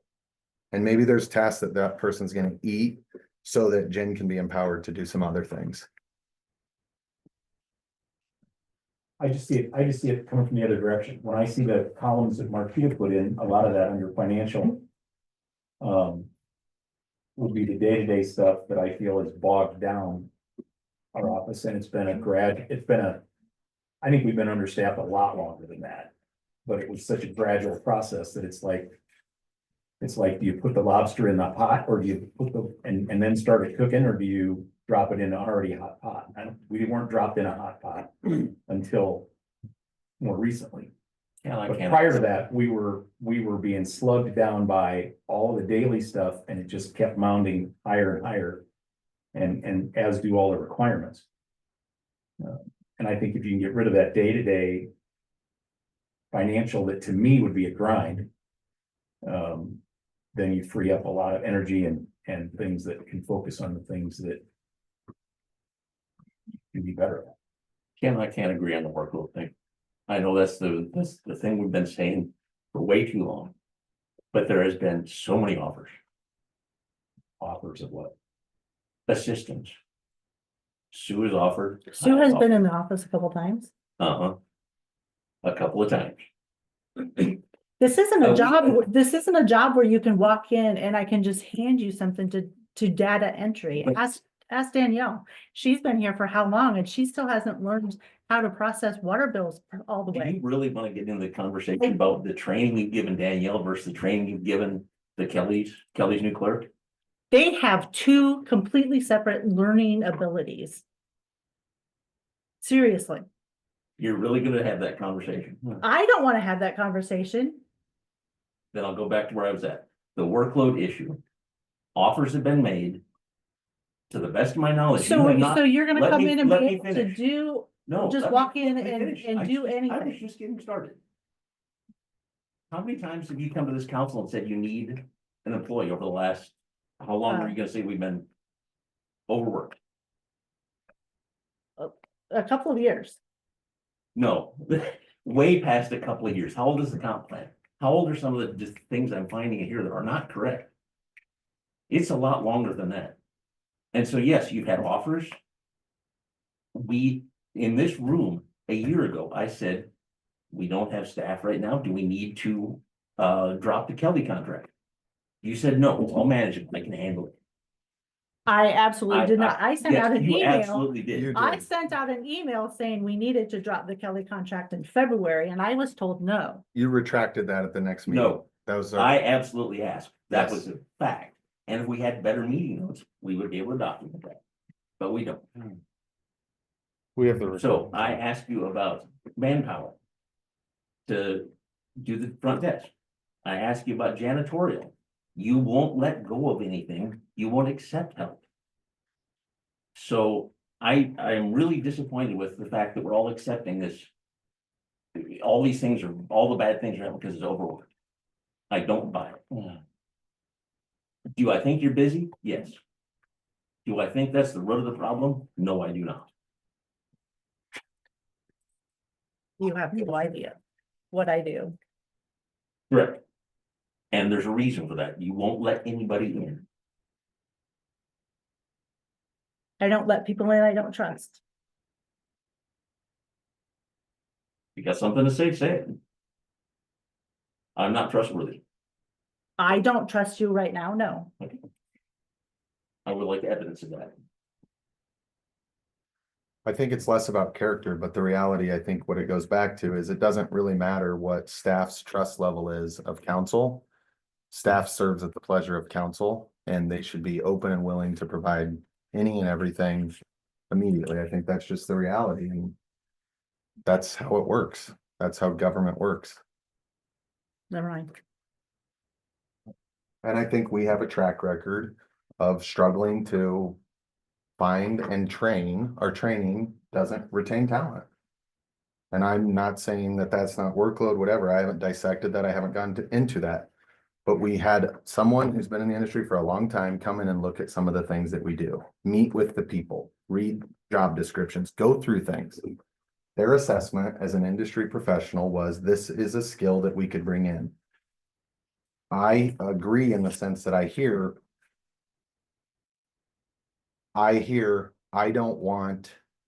want the city manager role, but I need help, but I don't want help in certain avenues, but only in these avenues, but then there's not a great handoff of tasks and abilities.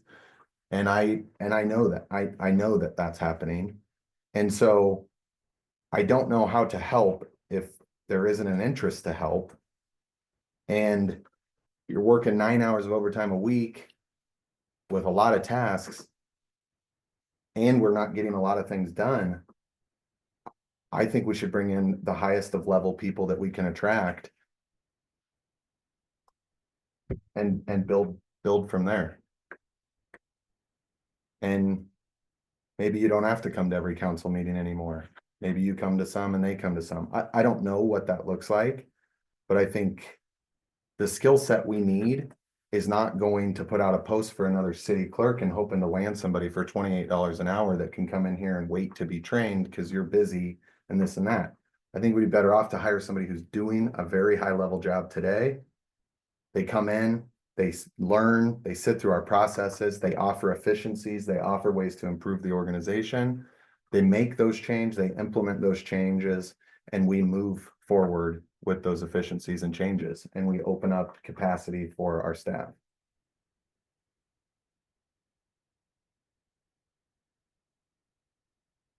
I'd like to say, as a longtime council person, I've made it a personal mission, I mean, since, I can't remember if Mary Beth was still here when I came on or not, but it was certainly soon after if she wasn't here.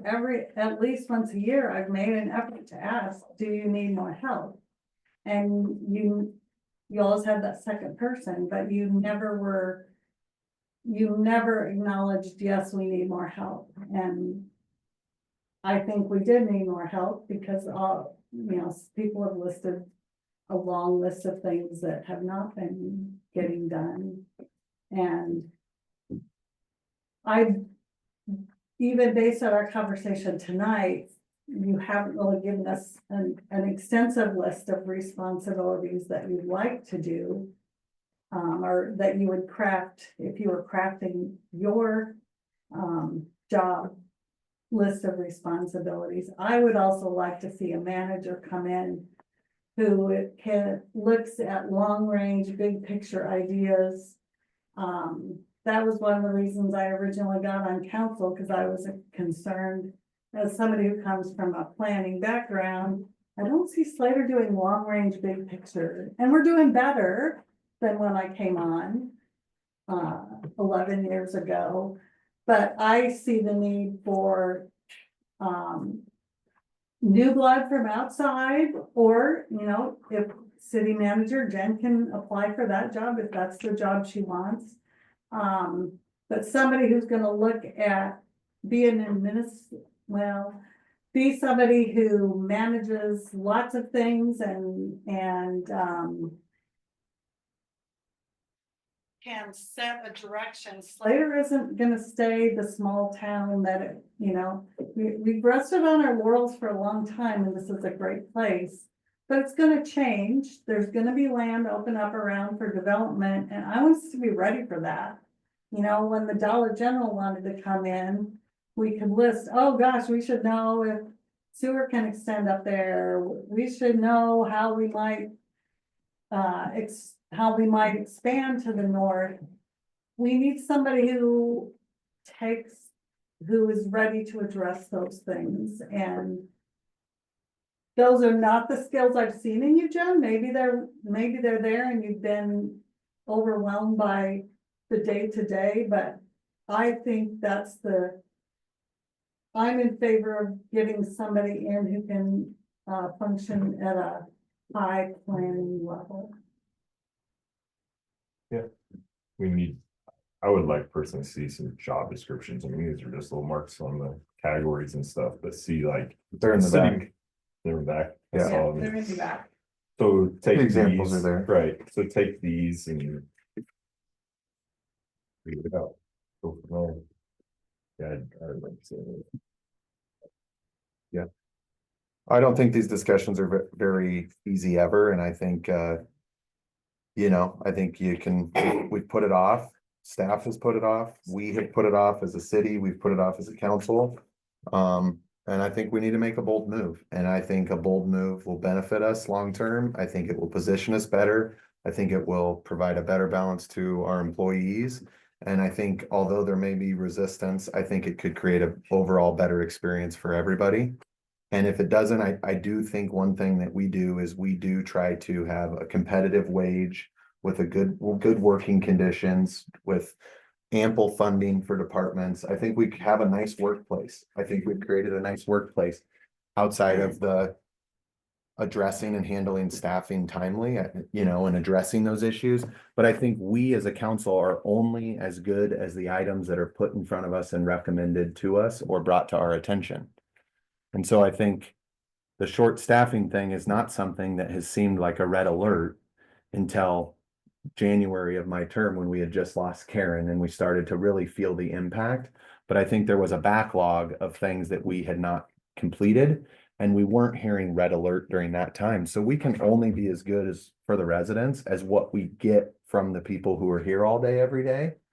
And I think that's something that we're not getting today, recommendations for different things. I know, for example, with Kelly, tomorrow night at their meeting, they're reviewing several proposals for attorneys, there was Jada took action and got 3 different attorneys to respond and provide quotes and information as to what they could provide as attorney services.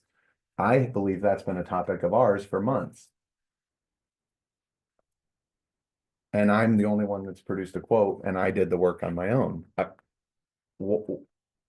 contacted the guy twice. Yeah, you know what I'm saying, but what I'm saying is just that that's an initiative that we will leave this meeting tonight, and we may do some small follow-up things, but we aren't full-time employees here, and we need those recommendations and proposals. Kelly got rid of door tagging in the past, and we haven't even been presented with the concept to say, hey, one of our neighboring communities, who we happen to be the clerk for, got rid of this. What do you guys think about it? This is the ROI on time savings. These are things we could employ. Would you guys be interested in exploring this efficiency? I do know that some of those things have been brought before, and I think we've been extremely supportive of those things. But I think there's big pieces that haven't been brought forward. Big pieces that are missing. So I just think we're missing that skill set. So I would like to see this council or see a motion to proceed with pursuing a city manager. That's what I would like to see, and I understand it's bold. But I think we've got to be bold. We're talking about the financial situation and how we're growing and balancing and partners. I think we should be bold. I will make a motion that we proceed as recommended with hiring of a city manager. And I'd like to, hold in some of Sean's concerns about, we don't wanna hire one and then pay somebody to hire another, to see if we can negotiate with them how we can avoid the disaster that Sean, that's really smart that you thought about that. So I'd like to have a little conversation about how we best move forward in the big picture. Are we, I mean, with these examples of the job, is that exactly what we're looking for? Or do we need to go, we don't need to do that tonight, do we need, like, from other towns that have a city manager position, get some of their job? I think she's descriptions? provided Okay. some of that. I mean, I think the culmination of what we paid for is some of that. I think she is the chart in this one. It was definitely in the presentation of the surrounding towns. I don't remember seeing that in here. The motion, do we need to fold in recommending this firm to help us research, or would that be a separate item? I think. I mean, I looked at one point what that cost. And I think it was 17,000, if I remember right, they control everything beginning to end on the search, the publishing, the interviewing, those things. We would have to plug in members of this council staff to be supportive of that, and we would want that local personal involvement. I want that part of the motion, if we can make that part of the motion. And to answer Joel, I think in a normal hiring process, we would be in conversation with them about what the exact job offer looked like. Offer isn't the right thing. A job description is certainly, whichever position Jen is in, there's gonna be some negotiating about what you're gonna do and what I'm gonna do. Yeah, Just trying to get, if we're trying to get a ball rolling, like to me, it's like get a concrete job description And that would be Yeah, what you no. would do with your and search figure it firm. out. I'd like to amend your motion to include, using Thea, is that how you pronounce their firm? Use Thea Consulting to approve a position description with us. Advertise, organize, interviewing, and the hiring process. And since So they both- know our staff needs too, and they know our staff already, they could bring in part of that assessment into that and add to work with the job Yeah. description. Right. So I'm I assuming think that'd be that's, equivalent. that's the starting point to get, yeah. I don't, Well, I don't know if I Nothing have like, to we're just approve gonna do your this, like, amendment, let's but get I started. accept your amendment. get the ball rolling. If in discussion or again, friendly, would we think about, we had on our schedule a meeting 2 weeks from now, if we brought and look, could more completely go through these item by item and come up with a little bit better of a job description of what we're looking for at that meeting and still have that as a work session? Does that make sense to anybody? Is that- With the consultant or just ourselves? I mean, I would say work session. Are we not just kicking the same can of what we have in front of us? I mean, I feel that we just keep kicking the same can down the road, and the reality is she's given us right here what she proposes. Let's run with what she proposes. And we evolve based on that, based on a candidate pool. I felt like she called them examples of goals. Certainly, and as she said in a lot of it, codes are gonna have to change. Mind you, job descriptions are important. We need to have them in the role. These are job descriptions that are very, common, it seems, through her analysis and recommended by her research of other parties. But I think the reality is, this may be the starting point, and this is what we advertise and we hire for. That person might get here and say, Jen, Main Street development is something I don't do. Like, I don't want to be involved in Main Street development. I want to focus on the industrial park. You run with Main Street, I'll run with this. Or, this isn't a strength for me, or get to know Jen's and say, you know what, Jen, you're right. That is a monotonous task and I'm already doing this. Let me do this. We are not experts at building job descriptions. We have a recommendation in front of us. Let's take the recommendation, empower the search firm to guide us through the process and see where we end up. I We just think don't- it's a good idea that we hold this date on our calendar, and if she wants to meet with us, we would all be free to meet with her. I would be certainly glad to request that she come back and explain the process to us, and we can approve her that night to move forward on something. I would rather not delay. I guess I don't remember her doing that. Part of her big business was hiring. Yeah, she was. We did say that they. Yeah, she They- did search. She works with, there's other competing ones, like Mark Jackson does searches out of Story City, and Brent something out of further north Iowa does some stuff, searches. But what I've found in conversations is like, if you get a quote from her, then they won't give a quote because they're gonna help with her. And then if they give the quote, then she won't quote. They basically, they're buddies and they've monopolized the market.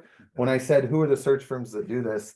Basically, some of the responses I've gotten from Iowa League of Cities and other places, like, well, there's a national firm out of Chicago you can hire, and then there's this consulting group, but you gotta be strategic because you won't get 2 quotes out of the same group of people because they don't step on each other's toes, they work together. So The only two. I think there's obviously tons of companies out there that you can work with and work on. I think, some of it, I think, is just about the expertise and the network to do it. So what I've kind of heard, thanks, Mark, what I've kind of heard, there's a water main break on Green and First. I'm just kidding. Not funny. I think some of it's just the connectivity inside of the networks and associations in the state that help get that word out and help attract that talent. It's in more rural areas to come this way. So what I'm hearing and what I think feels appropriate is, I think there's a motion to approve the addition of a city manager role. The execution determined on February 24th at requesting that Marquita be here to outline what her services would be and how she would deploy those to get a better understanding of what that would look like. And then if she guides through the code changes or, you know, there's some of that administrative type stuff that we have to execute as well. And I know that's I time, guess I but would rather not delay till the 24th. the only reason I think that, Craig, is, and which I think is fair, is I would rather, and I would feel personally better about having a physical proposal from Marquita with a price tag on the desk in front of us before we just approve it blindly. And I'm not trying to, I as much want to get the staffing figured out and get the skills and get everything here. I don't think it's appropriate to spend $17,000 without you all having the privilege of seeing a proposal. So I think the motion of approving the addition of a position for city manager, city administrator, whatever, city manager, let's call it from here forward, city manager. And a special meeting on the 24th to discuss with my potential hiring consultant. I would take that motion. Include the other people that are involved in her company we've never met. I can ask her to, whoever's gonna be involved, or to give us clarity on that. The only representative we've seen. We've met, with these other these people. guys met one other, the staff would have met one other person, but nobody else. And I do remember Marquita saying she had several people in mind that might be good candidates. I think you just never know who's where and what and what's going on. No, just like we found out before, and then some of them use you as leverage to. Well, that's gonna happen too. That's the game. That's gonna happen too, for sure. I think the beauty of that is, that's a question for Marquita, is ensuring that, her job's not completed until we're satisfied with the the presented person. And I think the other thing that will be important that we portray to Marquita is there has to be a local involvement in that, right? Like, we need a council member, we need a staff member or two to be involved in this and get a chance to meet these finalists and have a little bit more transparency and understanding who these people are and how they may fit into the culture and how they might help us.